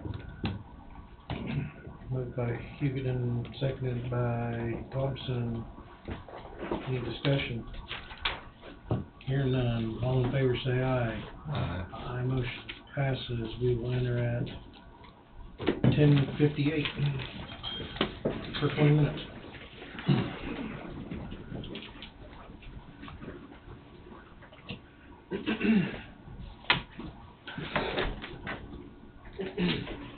And the switches to Elvis around that.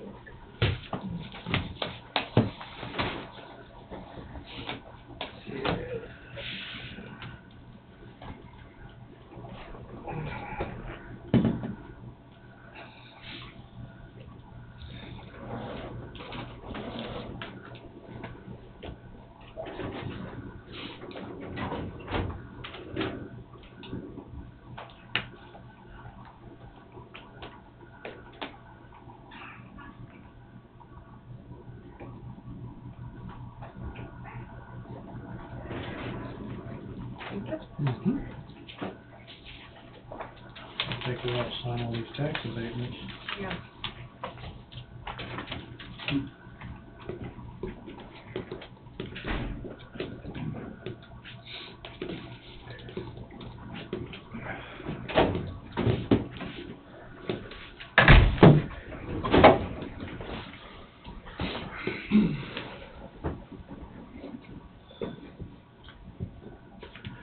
No action.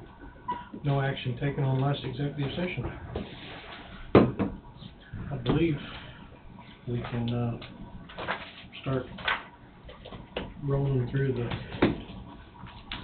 CP5 work session for a little while. We Do got a you little- wanna go ahead and sign these checks, because we have some we need to get out in the mail today, Okay. and that way you could.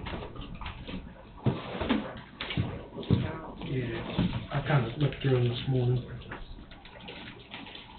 One of the checks is a check for $3,950 and some cents to Quadient. Quadient is the postage machine company, and $4,000 of postage was added to the postage machine to, if you received the same notice I did as a Coffee County resident from the appraiser's office, the lion's share of what that postage went to was to send those mailings out. Why it needs to be a special issue is anything over $4,000 is the sort of the grace for that Quadient account. Anything over incurs a finance charge. We had one, presently we don't have any extra ink for the postage machine because someone who had changed out the ink put a used ink cartridge back under the postage machine. So that issue has been addressed, but I had to order a new cartridge, and I ordered a high capacity cartridge which should cover almost 20,000 stamps. So that was $217 or $220, and it should be here sometime soon. So when you see that, that's what that's about.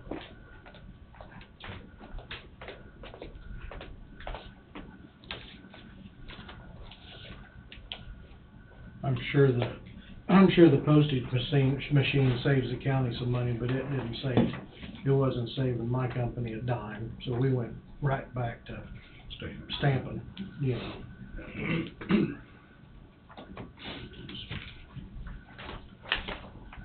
Now it's just something holding the table now. They won't even send somebody to pick it up.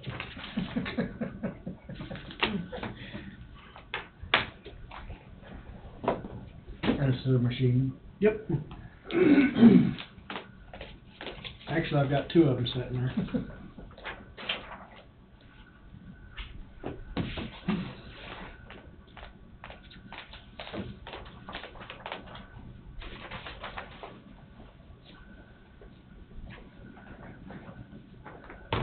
I will also tell you within the CP5s, I included janitorial and maintenance together. You can see that with 14 and 16. It just made more sense to include it all together.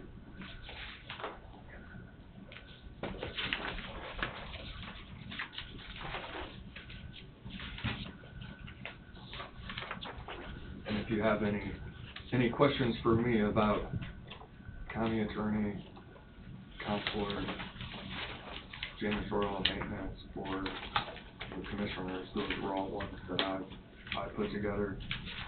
Just to remind you, next week I will not be here. I'll be in Osage County assisting with a felony jury trial. You can send me messages. I'll be able to probably respond during breaks, but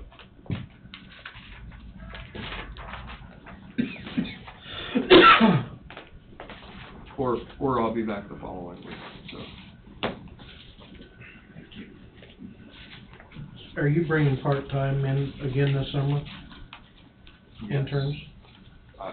If I can, I have some people who've expressed interest. I've had some people who have expressed interest who have not been a part of the office before.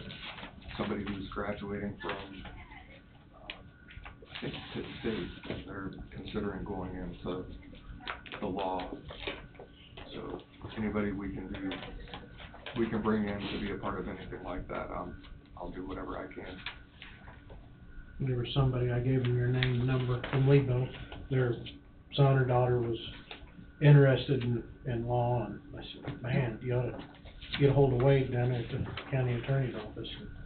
He does some interning during the summer, so. I just didn't wonder if your budget was including some of that. It does, and if it's not included in the budget, then I'll figure out a way to do it otherwise. But I think it's vitally important to bring whoever we can back, not only through my office, but any other office as well. You know, Bobby and I talked, and having somebody who can sort of see how economic development works, especially with what Coffee County has going on, would be an extremely beneficial opportunity for someone, whatever school they go to, for him to have somebody shadow what he does, similar to me, and really anybody else, because we need to do what we can to attract and retain people within this county, so we don't have what some of the people talk about, you know, with Zoom and opportunities that are in other places, and I'll use attorneys for an example. With COVID and with just the turnover generationally, you're losing attorneys left and right who are either retiring or just not practicing anymore, and you don't have the attorneys to fill that void. So for the last several years, big firms were offering big salaries for people fresh out of law school because that's what they had to do. there's a huge void. I was in Topeka Friday at the law school meeting with some, victims in a case, and went down to career development and gave my card to their person and said, look, you got people you need to send for externships or to see the county government side of things, send them down to Coffee County. We're an hour away. They can come. These are days that things can happen, and not only with the county attorney's office, but, you know, shadow the clerk's office and see what they do. I mean, every role is vitally important, and, you know, to shadow one of you and to see what a county commissioner does. You know, it's one thing to have an idea and see it, and then to watch a video, but especially as the chairman, you field a lot of phone calls and have to deal with a lot of issues during the week that requires you to react and prepare for the following week. I get to go meet with the Lebo School, I think it's government class, tomorrow, 9 to 9:45, so that'll be interesting, I'm sure. I went last year and there was some case going on that they asked me, it was the Johnny Depp and, it's him and his...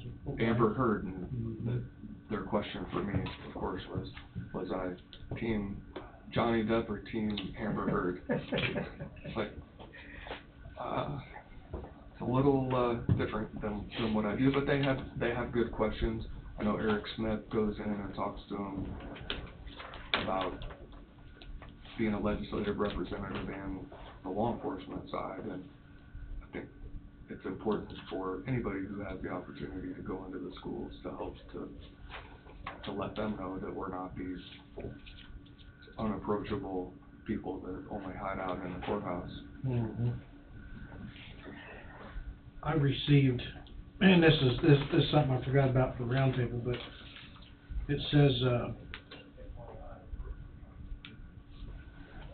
at the very top, it was a letter sent to a resident of Coffee County. It said, "Dear water consumer, the Environmental Protection Agency, EPA, recently announced changes to drinking water regulations that require water suppliers to identify all materials used in the construction of a water system. Our goal of these changes is to identify and remove all lead pipes in drinking water systems. The water supplier must identify construction materials used on both the supplier's and customer's end of the water meter, which means that we need your help. The Kansas Department of Health and Environment, KDHE, is requiring the water supplier to submit this information before October 16, 2024. If the requirement information cannot be gathered from the homeowner, KDHE may require the water supplier to excavate property lines in order to identify them. That would be very time consuming and expensive. So there's a letter that's gone out that apparently it come from the Rural Water District 4. That's where it come from. Have you seen anything on that, Steve? No, I haven't. Wanting to know what size, what it's made of.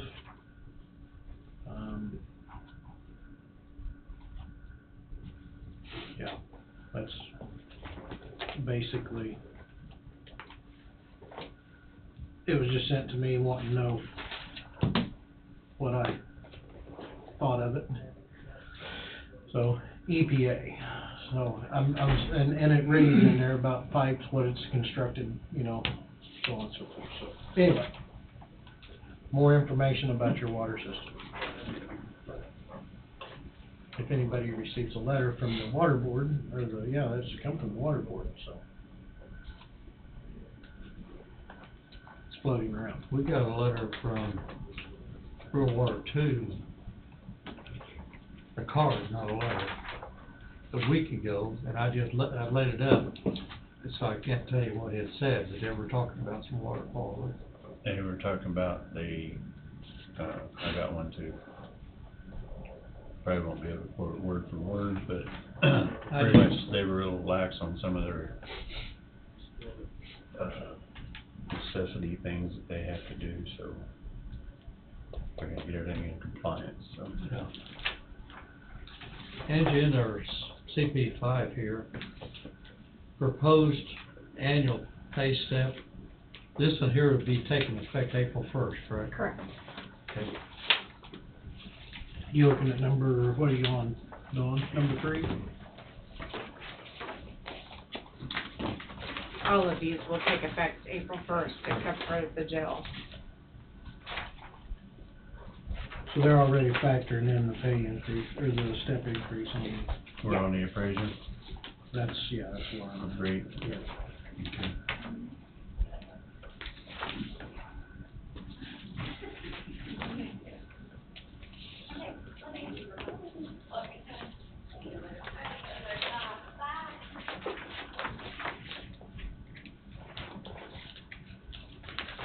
Disturbance code, right?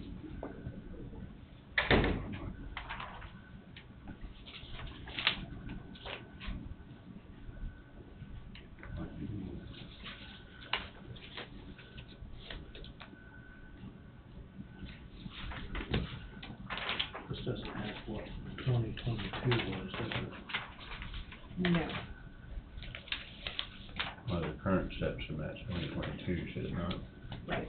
Well, that plus the, Cost of living.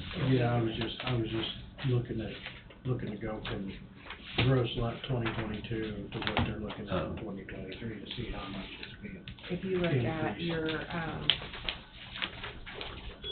well, I gotta get to your Well, salary chart. The what? The salary chart. I've is in got your that. book. Well, it's in your Oh. book. But I got somewhere in here for you. Well, but I was just looking at total gross for department, that's what Okay. I was looking for. Salaries. Well, that and just overall expense, what are their budget, when these totals. If you look on the front page, you'll see the total budget.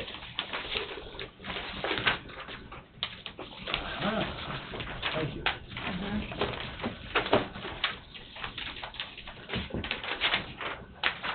Wait, I need to get you another one.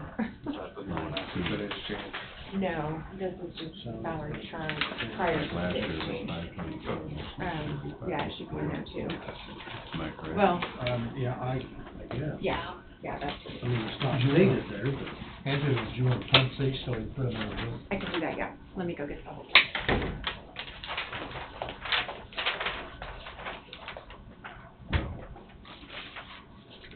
First change for remainder review on the last one was 4199.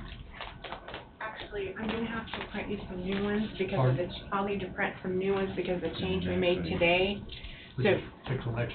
yeah, I'll month. get some new ones and we'll put them in for next week. This is current, this is That's current before your before changes today. change, before the jail. Yeah, so I'll just get new ones and put them in for you for next week.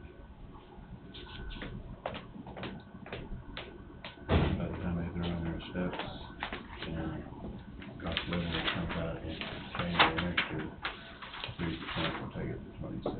Mhm. That's how to read that.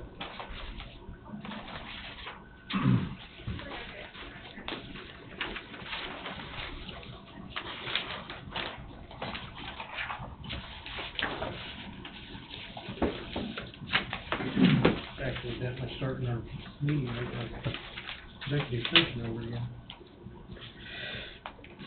We moving on? I don't see anything wrong with the treasurer's office. I don't know who's all on the treasurer's office,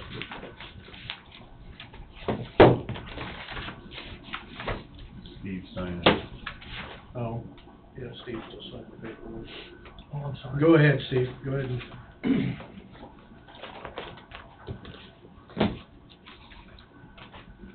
Yeah, I'm good with that. We just put a check mark on, so. Yeah, if you just want For to initial initial it, here. yeah.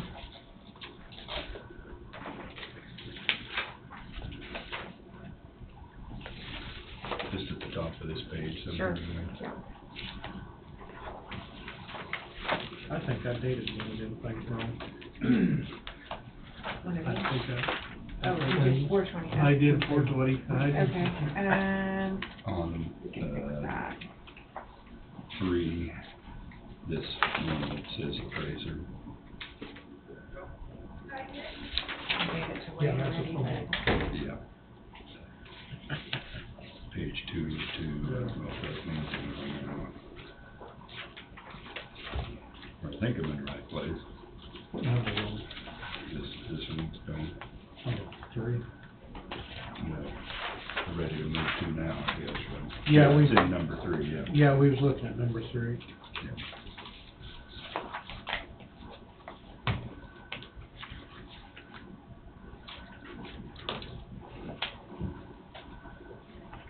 I mean, it's up 26,000 from last year, that is correct, right? That's the way I read that, yes. Are we looking at that right, Angie? Yeah. Appraisers will be up 26,000 for this year, for next year?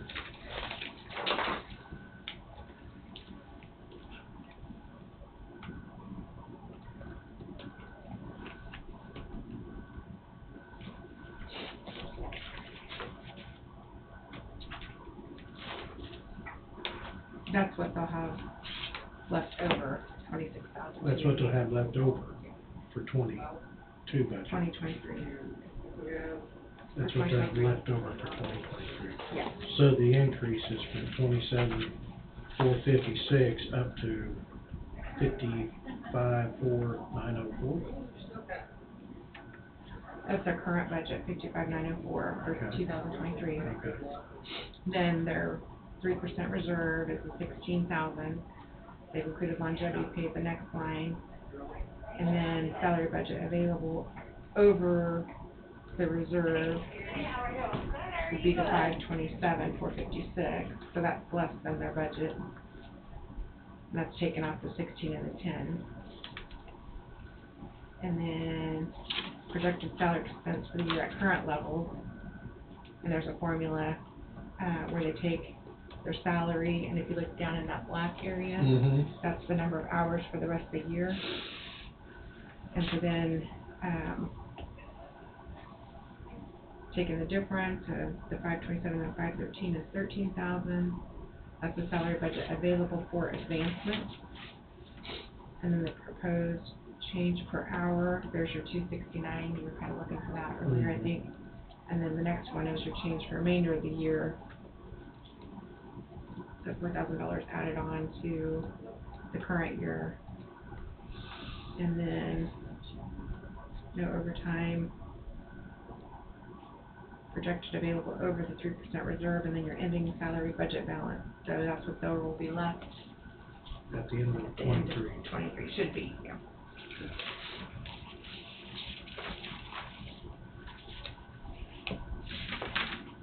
Okay, Clear as mud? I got it, Okay. I understand. So all the employees have been, are moving up one step, Yep, with the exception of one employee's topped out. yep, yep. So it wouldn't be changing, can't change the budget very much, with only that much of a change. Just sticking to the one step. Yeah. So we're ready to go through them, or what? Mr. County Attorney. Yes.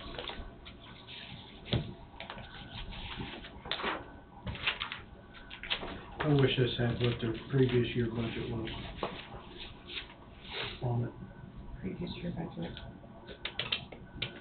You could look at a budget book. Well, I know you could go back and look, but if it was on this document, that would, because then you could just glance and go, okay. Yeah, that's I not- can, Your 3%, Yeah. COLA and then your increase, you know, you could just like mentally try to, just glance, you know, but. I could probably add a change to that and have departments give me back the front page. Or I could go in and write previous year budget on each of those for you. Either way. Would it be better for you guys to know what their budget was for last year or For 22, Yeah, would it, it would help somewhat, just to see where where they're gonna be at? they're gonna be at. What do you think, Doug? Well, the second page on here, to me, probably gives us all we need. You know, it's gonna let us know if we got one step or two steps. I think there's enough on here that is probably all we need to look at. But would it be convenient to have the previous year's budget for Might be that a little- department on it? Might be a little bit of convenience. I mean, is it worth the work to go through this year and do it? Because that's gonna take a long time. I guess where I'm at with that, I mean, I get it, but we got this week and next week to get this done. Right, so. right, no, I know. Might be something we could look at doing next year. Correct, yeah. Yeah. And I agree with Don, I mean, at least it's, you know, we're seeing it. You know, Right, yeah, you're- everybody's doing it one step, so. Right. That's what I was primarily looking at, was the step increases on the second page of each Mhm, category. mhm. And I was already down to number 12 already, and I'm not trying to short it. But by going by the steps, pretty well tell you if the budget is gonna be accurate.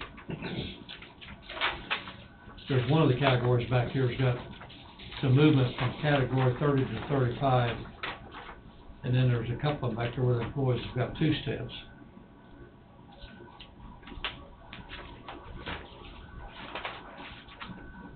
So I'm still on the county attorney. Everybody good with the county attorney, so. Yeah. What is it?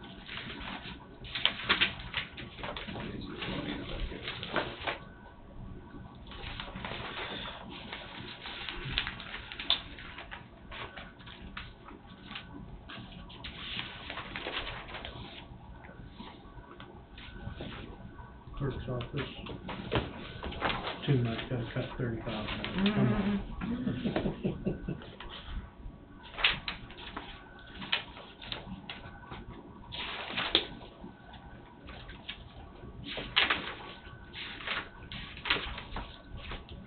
Is Casey in another spot in here besides the clerk? She's under election.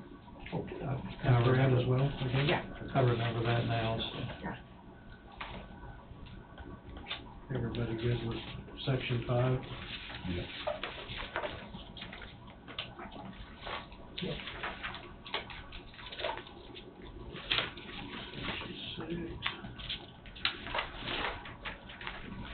Oh, of course, section 6 is gonna be good. Sorry, we're supposed to initial and pay up here, is that right? We're supposed to initial and pay up here, is that right? I never had. If Yeah, you agree to you it. can just initial it if you agree to it, that's Oh, okay, fine. all right. What I do, I just Or check say mark okay, it or, all, so I don't. yeah. Please don't go back to the department heads, We but don't need the date on money coming in. just, I mean, you can put your initials or say okay or whatever, just so. Number 7.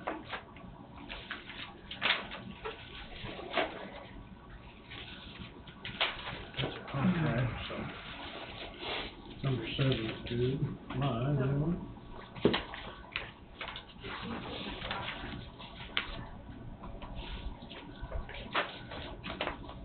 Economic development. Pretty big value, I'd say. Which number are you on, Chaz? 8, economic development. We got one employee there that didn't get a step increase. And that was because there was a movement There in was a move. January. Mm-hmm.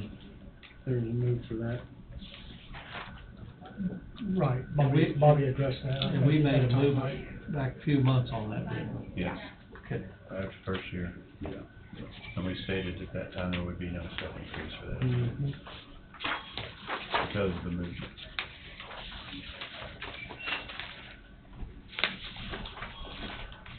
Everybody good with that one then? Economic Yes, development? I am. Everyone that is passed. Number 9, elections. That's election, I don't think there's a thing wrong with it.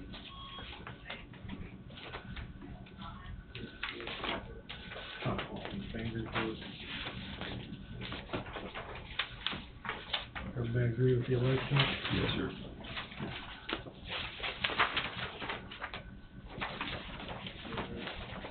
And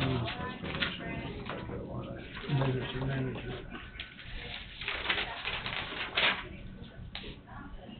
I think emergency management, I think it checks it all out.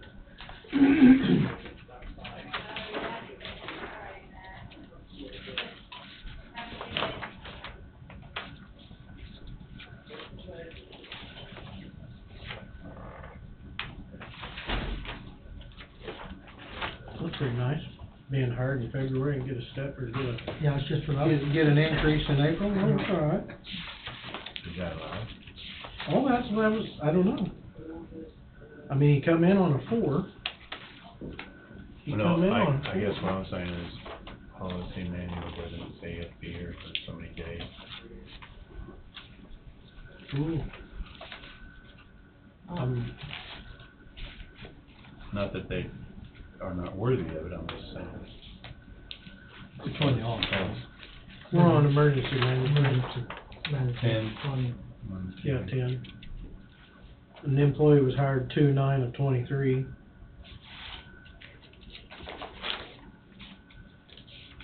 And getting a step increase April 1. Because there's a probation period.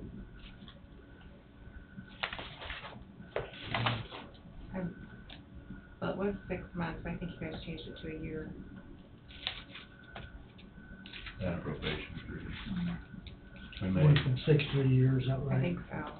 we may, I can't remember what. we may have that discussion next week. We want to On hold that. this one. Well, I don't know. I guess what I'm saying is we got a policy manual. Right. I want everybody to abide by it. Do we allow it? Right. I mean, we're gonna have to check, Yes. a lot of them. Yeah, mark that, man.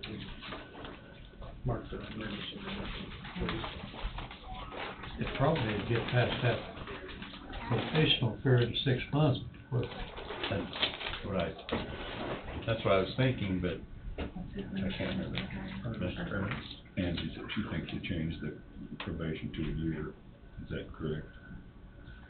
Yes, I think, They did but I change it don't to- know if it's, well, They you did haven't, change probation to a year.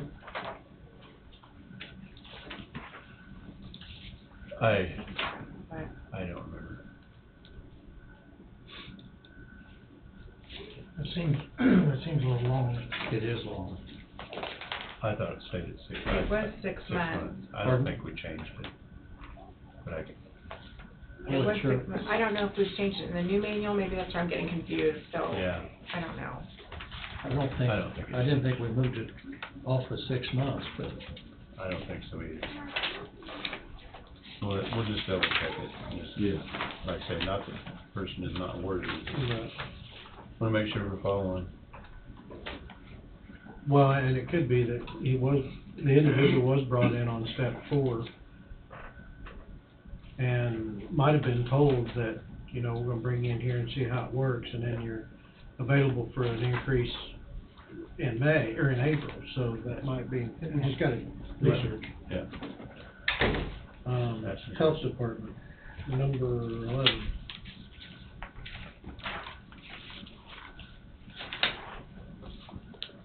And there's an order.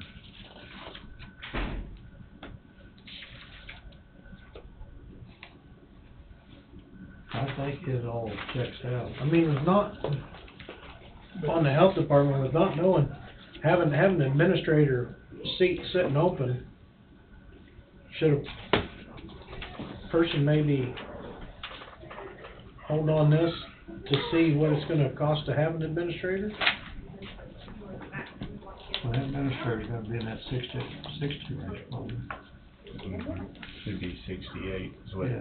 starting salary or is listed in the book. Concern. I mean, there could be a- Enough to get somebody hired or not, we're not Yeah. getting any. But that wouldn't affect our hourly people. That won't affect the hourly people, no. It just affects the budget. Yeah. And that was Jennifer's concern is Carl's are different. And Angie, on this one here, ending salary budget balance including, is 30,000 in the red. If we get to that point, we'll have to shift some funds into their department, Well, if we do that, you're gonna have to republish. republish, right? So you. So how do we I'm not sure we faced that before. Yeah, I think they said they'll be able to use some funds from one of the other line items in their overall fund, but in a worst-case scenario, you may have to pay them out of general fund or something. Well,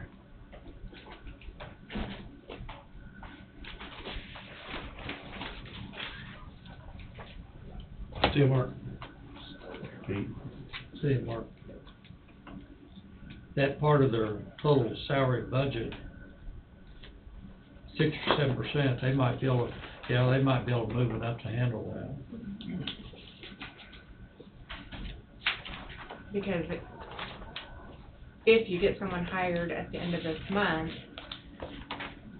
or next month, who knows how long it'll be, you may only have a half a year to worry about it, so that might cover your 30,000 plus what the environmental person's making isn't much more than the previous, I don't think. no. Yeah, so you may come out pretty close to breaking even. Yeah. Yeah, there was like $2,900 difference. Yeah. So, but we're gonna add duties to that as well with the code services, so to speak. Right. Which justifies that salary, but we probably ought to think about creating a whole new Department.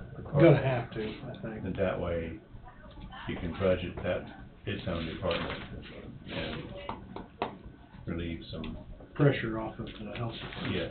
Yes. Because Carl's is out of the health department. Correct, as of now. As That of was the now. discussion Jennifer had Right, here just a while right. back. We're gonna continue. You're not to gonna do- be able to pay for two of them out there. Well, like I say, the cost is only salary-wise, only $2,900 difference in a year. Not counting bennies, of course, but still,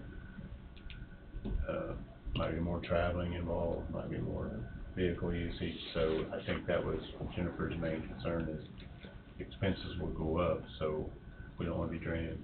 We either need to add to the health department's budget or create a different department.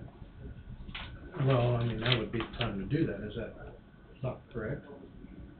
To add to the budget versus Well, you won't be able to do that until June, until June. to add to the budget for Okay. next year or create a different department fund. Okay. So, but for now, I think, because here we are, we'll be 4 months in, June's not almost that a far half a away. year, yeah, and so if you're looking at whatever salary, take that divided by 12, take off 4 months, you're probably gonna be okay, Yeah, salary-wise anyway. but planting the seed is the way to call it, do we create? I think we're gonna have You'll to. need to figure that out for sure by June. Yep. Yeah, I think we're gonna have to. So for now, we're good. All right. Correct. Sign the Health department. health department. Excuse me, sorry. Road and Bridge. That's the Wowzer. No link here with it. I bet this is gonna have some year of services.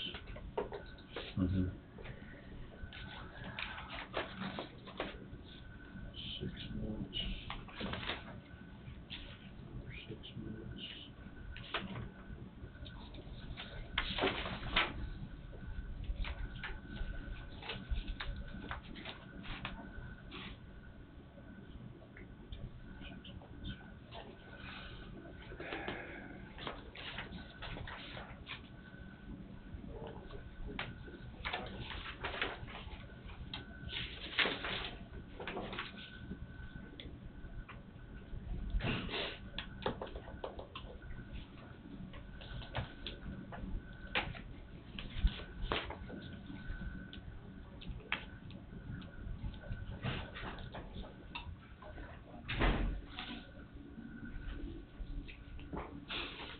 That whole category changed here. that one you just approved of Pure a week or so ago, or? Well, I guess it would if we approved one, would it include it on this, wouldn't it? Yeah, It should anyway. right. You'd think it'd be starting out. You did move some around. There's 8 of them there, it's different than one step. Yeah. Do we need to go through these just by number and not mention any names, or? I would say count down and give a line number would be my guess. Okay. And there's probably justification, because we have had some changes. 6 down, Yeah. it went from a 30-20 to a 35-17, and yet it's only 41 cents. So it's,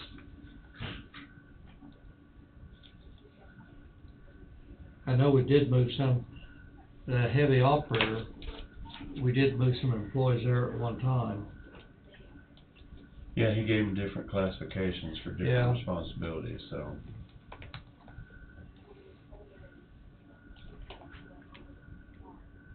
I'm looking to see if any of these names are popping. Number 12 down is 2 steps. Mm-hmm. 13 down's a classification. It's a classification change. Yes. 4th one, No, not the, yep.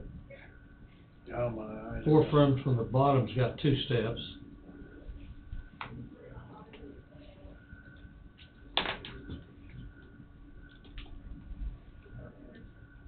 Yeah.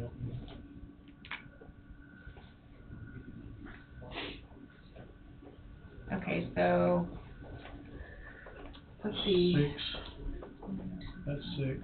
6 one down Mm-hmm. was, the name. Okay, yeah. He was changed June 1 of 2022 to a 35.15. So he's going to 35.17 now.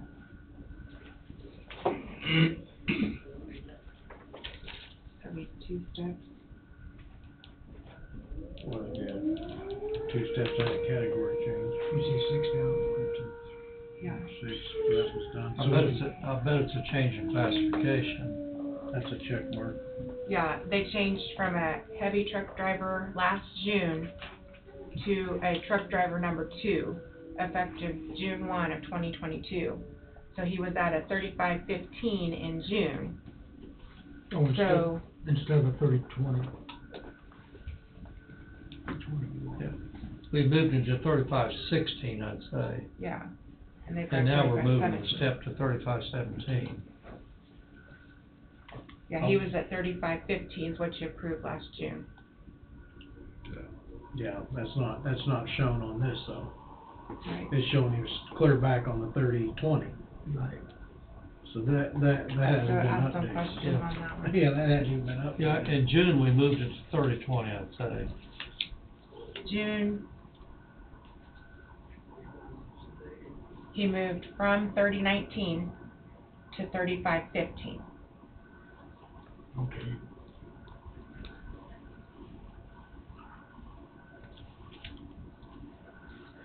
If that's the case, the current step level should be saying 35-15 instead of 30-20. Yeah, Exactly. Right. Yeah. So that 30-20 is not correct.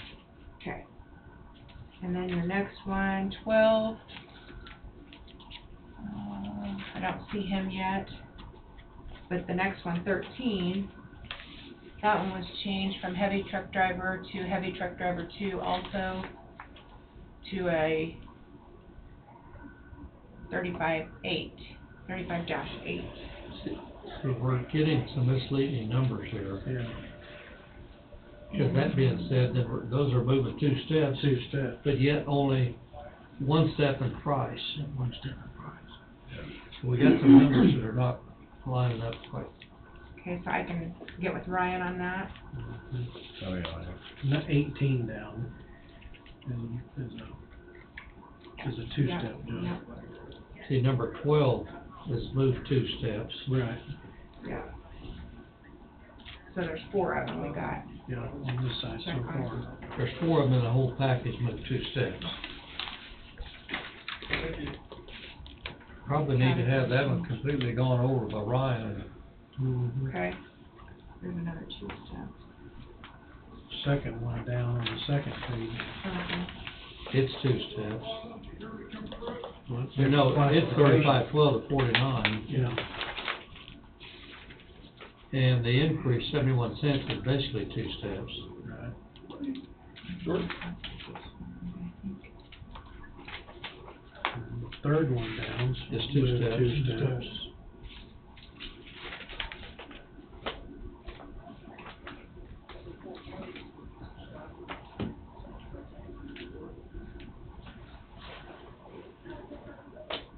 The 10th one down is no step increase, yet it's increasing 43 cents.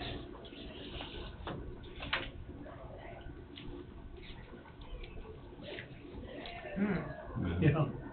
How's that? Yeah, but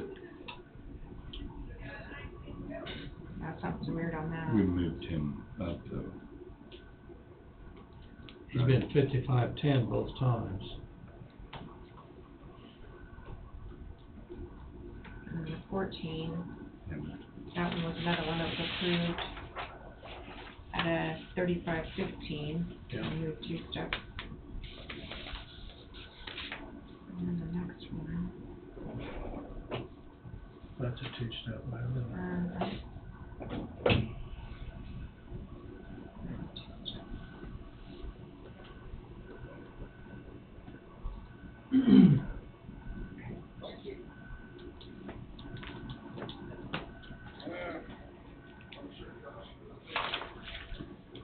got some more for us? With 16, there's no, Wasn't any move. 16, there's no change, but I think when he changed from one responsibility to another, it was, He's leading now, isn't he? yeah, it was froze. Right. Yeah, he was 35. Then the last one there went from 35, it went up 2 steps.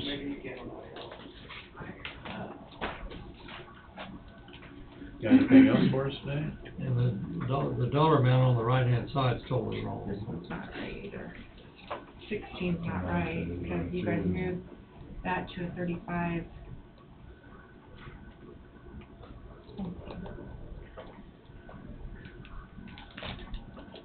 Yeah, that whole thing needs cleaned up a little bit. Yeah, it's over.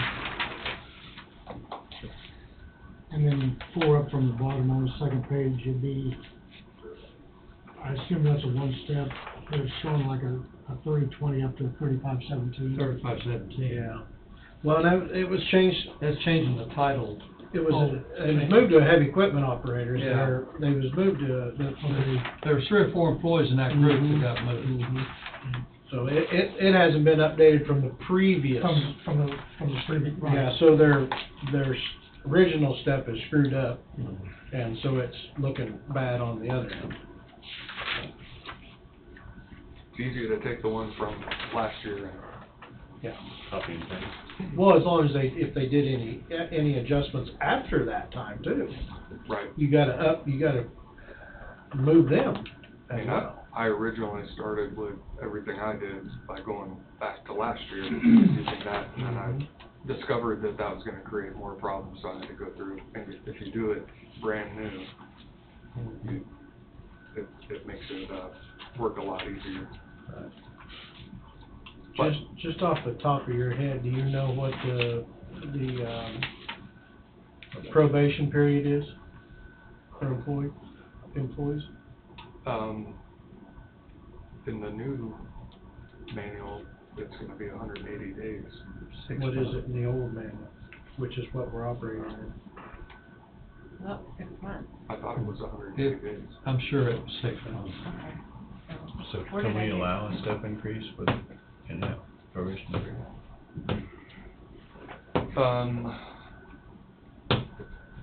No, but I think, is this Road and Bridge? Nope. Okay. How close are they to it? 2/9 was higher date. I mean, they was brought in on step 4, which step 5 is the window, Well, I but think that would be, I mean, that might be the, but if your probation period's 6 months, then yeah. 180 days, then. And if you're brought in on that step, and then you already are able to bump up to the next step.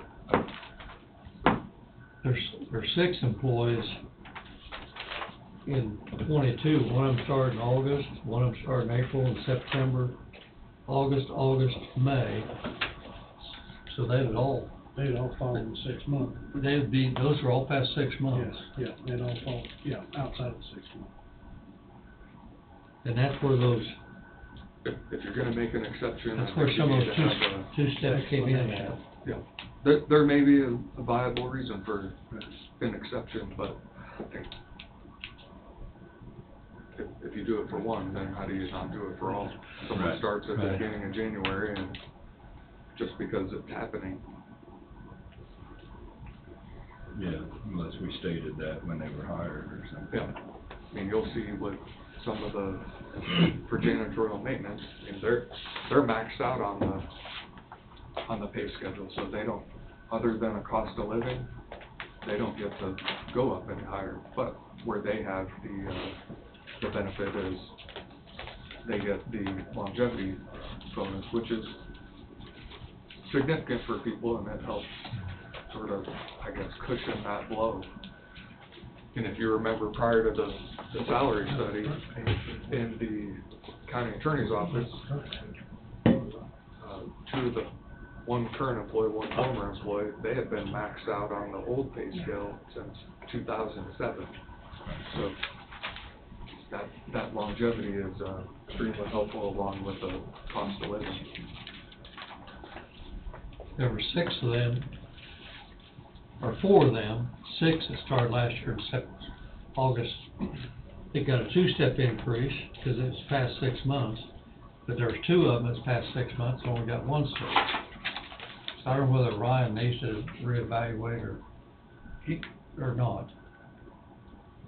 I think he can explain why he's done what he's done. There's some different things going on there that he's moving people around, I know that. Yeah. So some people that obtain their CDL license, that start out without having one, I think And when they got it, they got he merits 2 steps for that, although they get one. That's right. And that gets a second bump. For us to evaluate it from the information we got, we're not sure. I understand, but those are the things he can explain, and that's one example of why there might be 2 steps instead of 1. Somebody may have obtained their CDL, and instead of putting them through when that occurred, he just was waiting until this time because it would be more confusing to do it and then ask for another. That's my understanding. But here on this 3rd page, the special bridgers, the 4th employee there started August of 22 and his 2-step move. So that'd be past a promotion. And then April 1st again. I think it's one of those ones that got their CDL. Yeah. Yeah. I'm sure there's probably a justification for all the. Because if they got their CDL and they do it in a timely manner, then that they would have started at a higher level, if I recall. Yeah, that's right. Yeah, and that's, he addressed that either the last meeting or the meeting before. Yeah, he and I have had that conversation sort of when I've met with him separately. See, there's 11 of them outside the 1-step deal, but they may be totally all justified too. I just want to mention something new going on that hasn't gone on before. Something that the state requires is, although our elevators have been updated and there's been no issues with them, state fire marshal, through some new legislation, there's been several letters that have come out requiring that the county, requiring us and anybody else who has the elevator to submit documentation that the elevator meets whatever the requirements are. So we have a group coming out from Maverick elevator inspections from Wellington. They're gonna be out here. It's gonna cost approximately $500 to have it done, but it has to be done, or else we're out of compliance. And in addition, one of the requirements is there has to be phones on each elevator. There's already phones, they had already been put in, so if you see anything or hear anything about that, it has to happen. Okay. I thought we were already in compliance, but this was something new. Because we haven't been checked to see if we're in compliance We're yet. probably in compliance, we're just not. Well, it's this Check new, mark. this new thing that came through, that the majority of entities out there are not in compliance because it's brand new. So, I just wanted to bring that up because I have my elevator folder. If you need me for anything, let me know. Okay, thanks. Guess we're on to the jail, which we've already looked at that. Yeah. We've already. We're holding off on road and bridge. Yeah, I'm holding because off on road and right, bridge. Just because of all the checks. I think that needs to be, Yeah, it needs to be may cleaned up. not be a thing wrong, but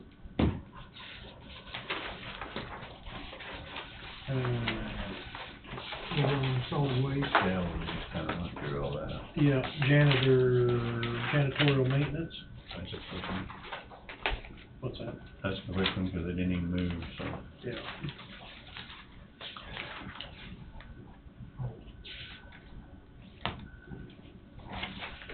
Now, number 15, late. 15. tell janitorial maintenance, it's all that's left the same. Yeah, it's all the same.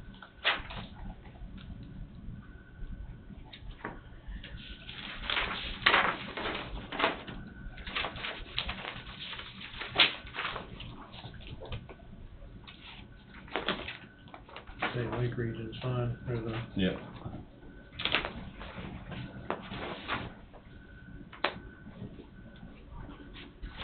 Nothing in 16.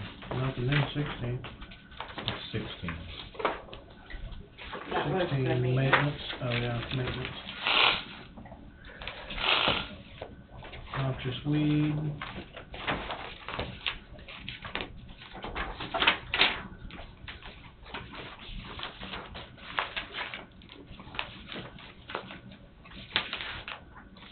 Nothing really changed there. We got one in noxious weed that's not moved. Yeah.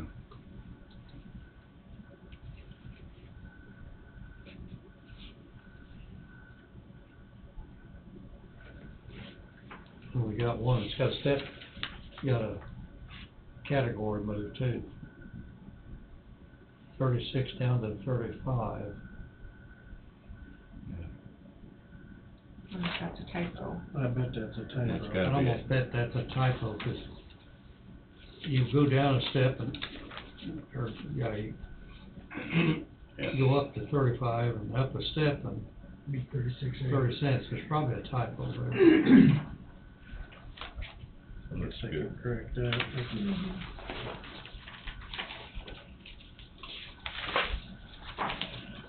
Rebuy cycle.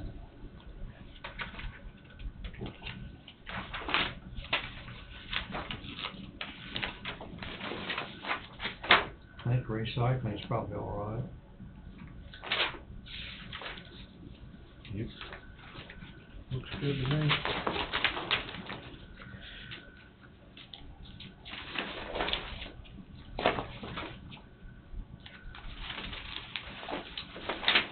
Register of deeds, Robin, 9 months. 912 in baskets.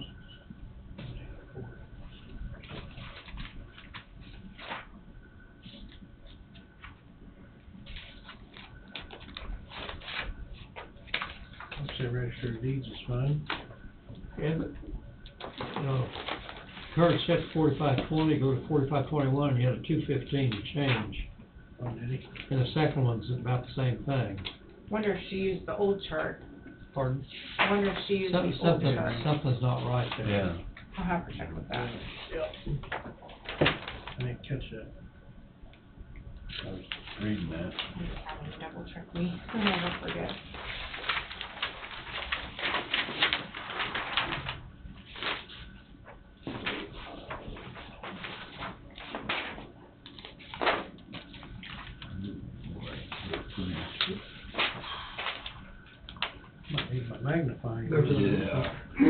there's a notation on the register of deeds, Robin 9 months.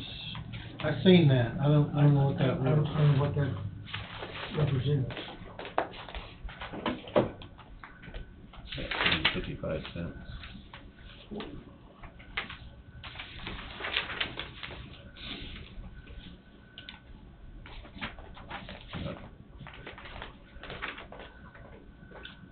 Is that clarified? Still on that register of Gonna deeds. check on it. Okay. The first one, that category 4520 is not, it's higher than what's already in, what's in there is current holiday pay or hourly pay. Using the wrong sheet. Yeah. Both those need to be corrected. I'm not too sure the end one isn't, the end values may be accurate.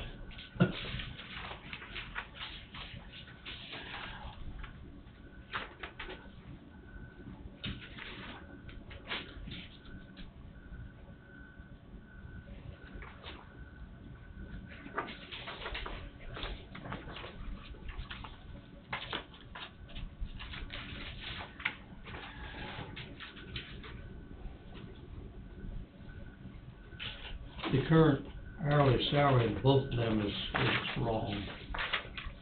So it's making that look out of balance. Hmm.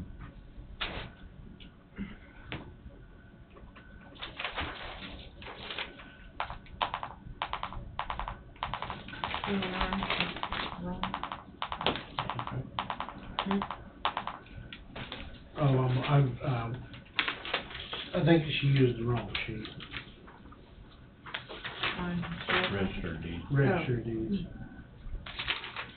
Something needs cleaned up or something. Okay. It's not, it's not matching up.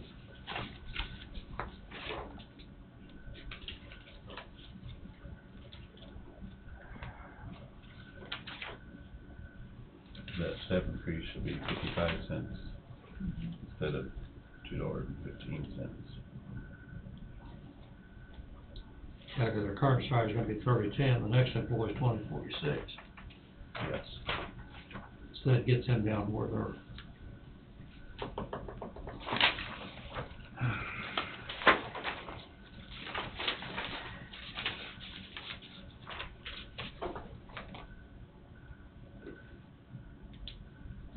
Are we on to the sheriff's?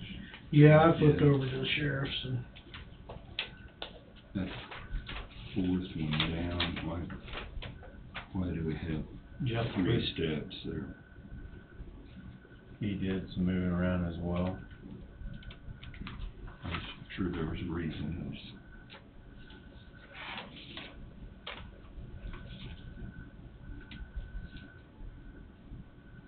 And he did he did a lot of changes that I can't, without going back through each weekly meeting, I couldn't keep up with it, so.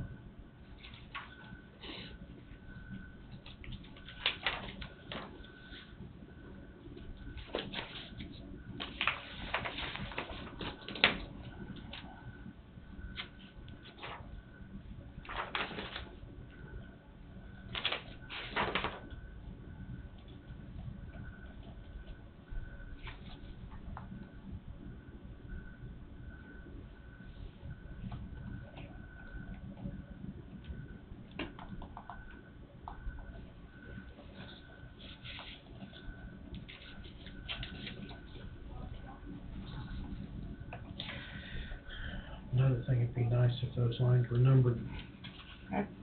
for future. That way we don't have to write them, you just look at it and call out a number would be, that way everybody would be on the same line, you know? Okay.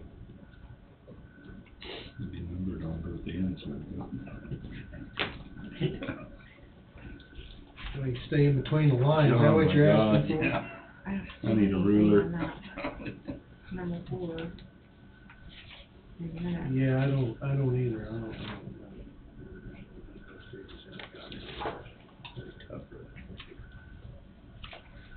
I'm saying it's not right. You want me to ask them, Yeah, we'll have to ask him about it. or do you want me to guess we can just make a note and you can call him up or something. Yeah.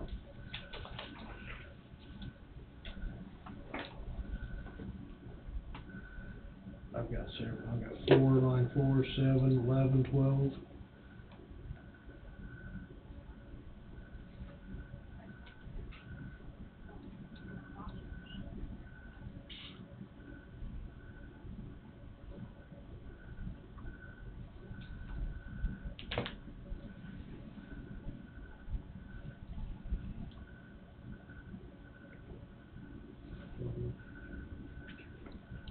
Still a lot of people maxed out.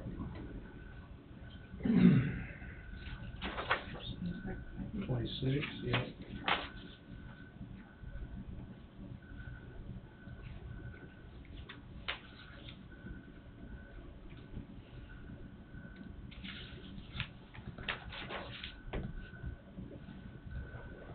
Yeah, I've got 4 marked, 7, 11, 12, and 26. Like I said, there's probably reasonings behind it, but if it didn't happen today, it's hard for me to remember. Mm-hmm. So I guess the question And is, even that, yeah, even that, but barely 2 minutes ago. I guess we'll go to 21.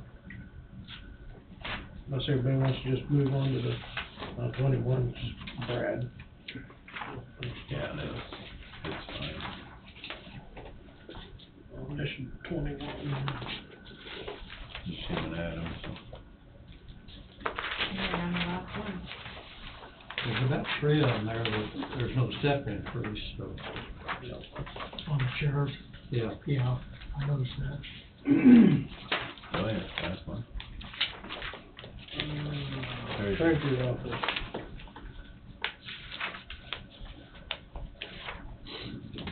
There's one with 3-step increase, there's 3 with 2-step increase.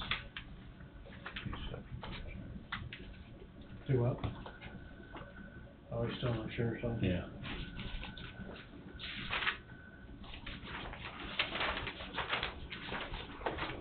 There's 2 steps, there's 2 steps. All 3 of them. All 3 of them are 2 steps.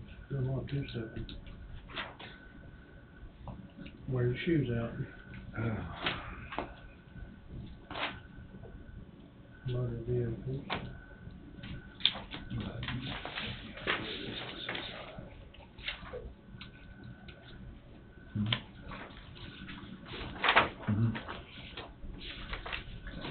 It was, that was determined in our, salary study, that he was underpaid. Correct, and that's where I'll go back to, Just to compare them the two. I agree.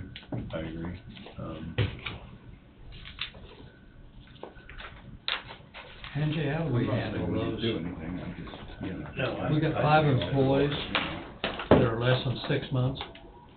We're gonna get a step increase when they reach 6 months in May or June. Will they get another increase? Well, that's what you're gonna have to determine if you're gonna allow. Because there's quite a few employees there in January,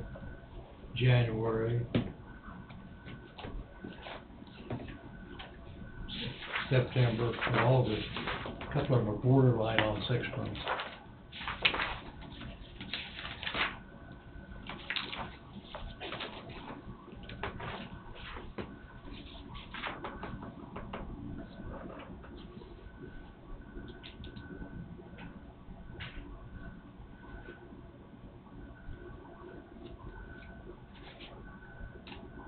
I mean, you know what I'm saying? It just, it's pretty substantial, that's all. I agree, but Apparently that I don't know what area is the, expensive to hire. well, it takes a vast amount of knowledge, but no more knowledge in their field than it is in their field, or her field, or is, you know what I'm saying? That's Yeah, that's the only reason it is, not that we, this person could go into this person's office and tell them how to do their work out. And so, it's something we probably ought to be looking at. Yeah. Well, I just feel like we get a lot for our money's worth out of the other one I mentioned. Yep. My fault. Sorry, we Nope, you're walked off fine. in the weeds on you. We're just dragging them. I'm treasurer's last one I got, which it's gonna have to be, there's 2 steps on them. 3 of them. And then the motor vehicle.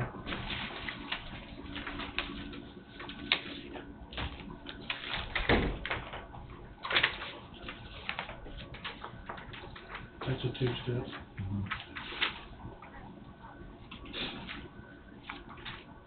She's listed in both places.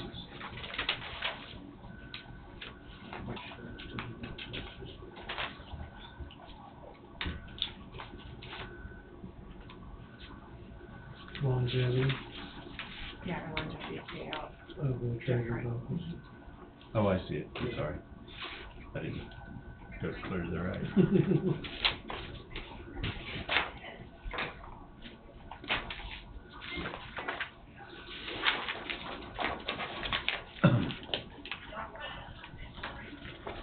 I guess. Well,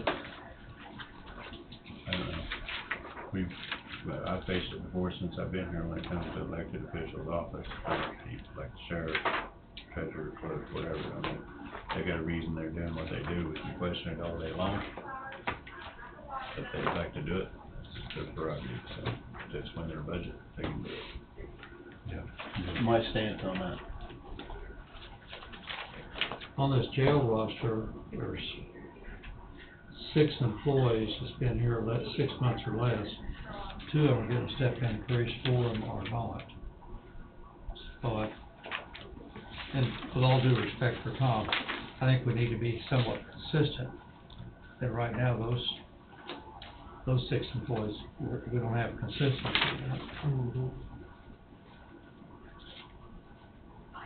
4 of them had no step increase. 2 of them do. In the sheriff's department, yeah.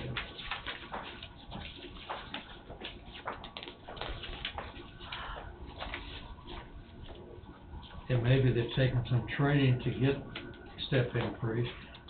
Once again, we don't have all the answers. Right, yeah, we can't read behind the scenes, is what we're. That's what I said, with all due respect, we probably, we need to have it consistent if we could get it there. You got more stuff there? Well, I do, I just gotta take one of those and pass it on. This is from Four Rivers, inviting you all to their 3rd annual meeting of members on Monday, March 27th. Lyon County, Excuse me. Anderson, or Lyon County Fairgrounds, Anderson Building.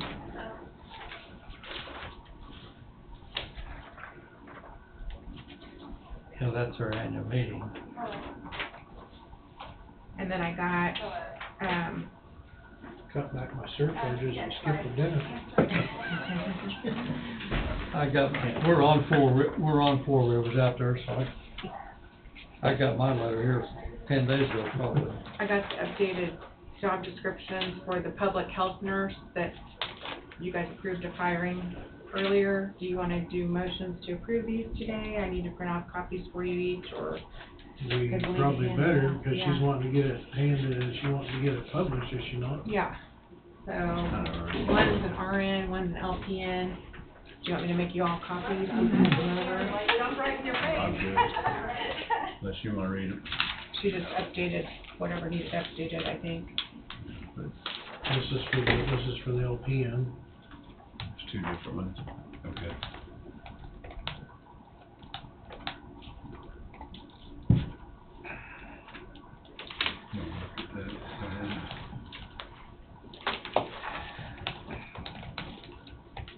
Do you know if there's much difference in this compared to what the old one was? Angie? I do not.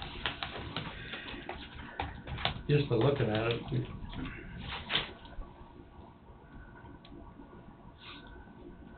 did Katie put this together, or is it Yes. the same as what it was before? Katie sent them to me just a little bit ago. There's two different positions there. Yeah.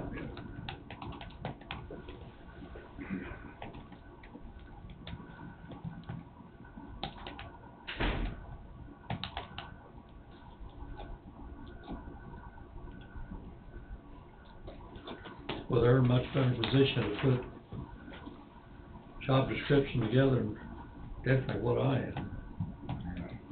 Yeah, I couldn't. Pretty extensive, isn't it? Yeah, gotta rely on them to get it together. And if we discover something that isn't, we can change it, I guess.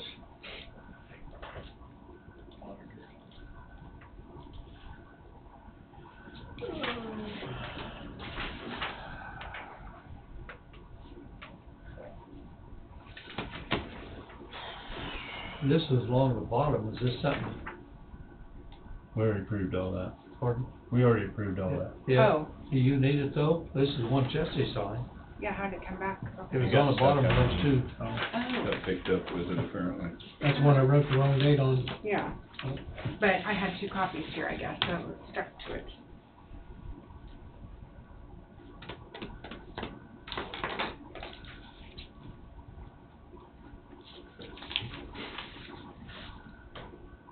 Angie, you gonna have Tom look at this or come in Yeah. next week? Come Do in? you, that's what I was gonna ask. Do you want me to go ahead and get with each department and ask them to look at those and see if they can figure out what they need to do to get them fixed correctly, and And then it we'll may get... be good once we know the Yeah, Situation.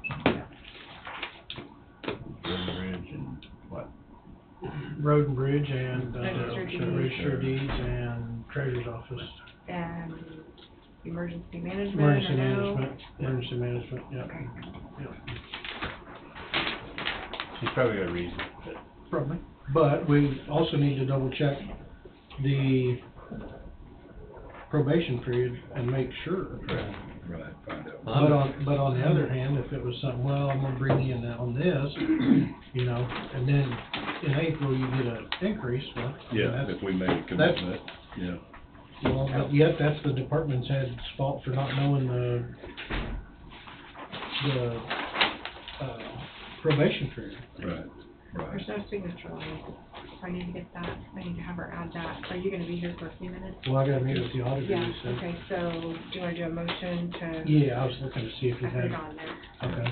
I can't believe Motion, moved to authorize direct the chairman to sign updated job description for public health nurse RN and public health nurse LPN.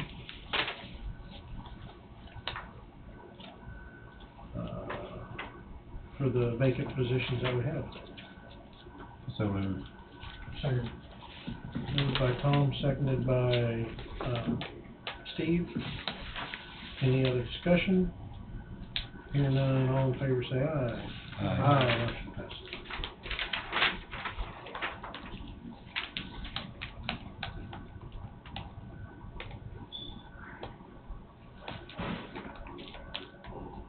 The old probation period is in the 3 category. And I know we spent quite a bit of time on 3 category here 3 or 4 years ago, and I've taken mine out. Probably took it home to read it, and didn't get it back. Yeah.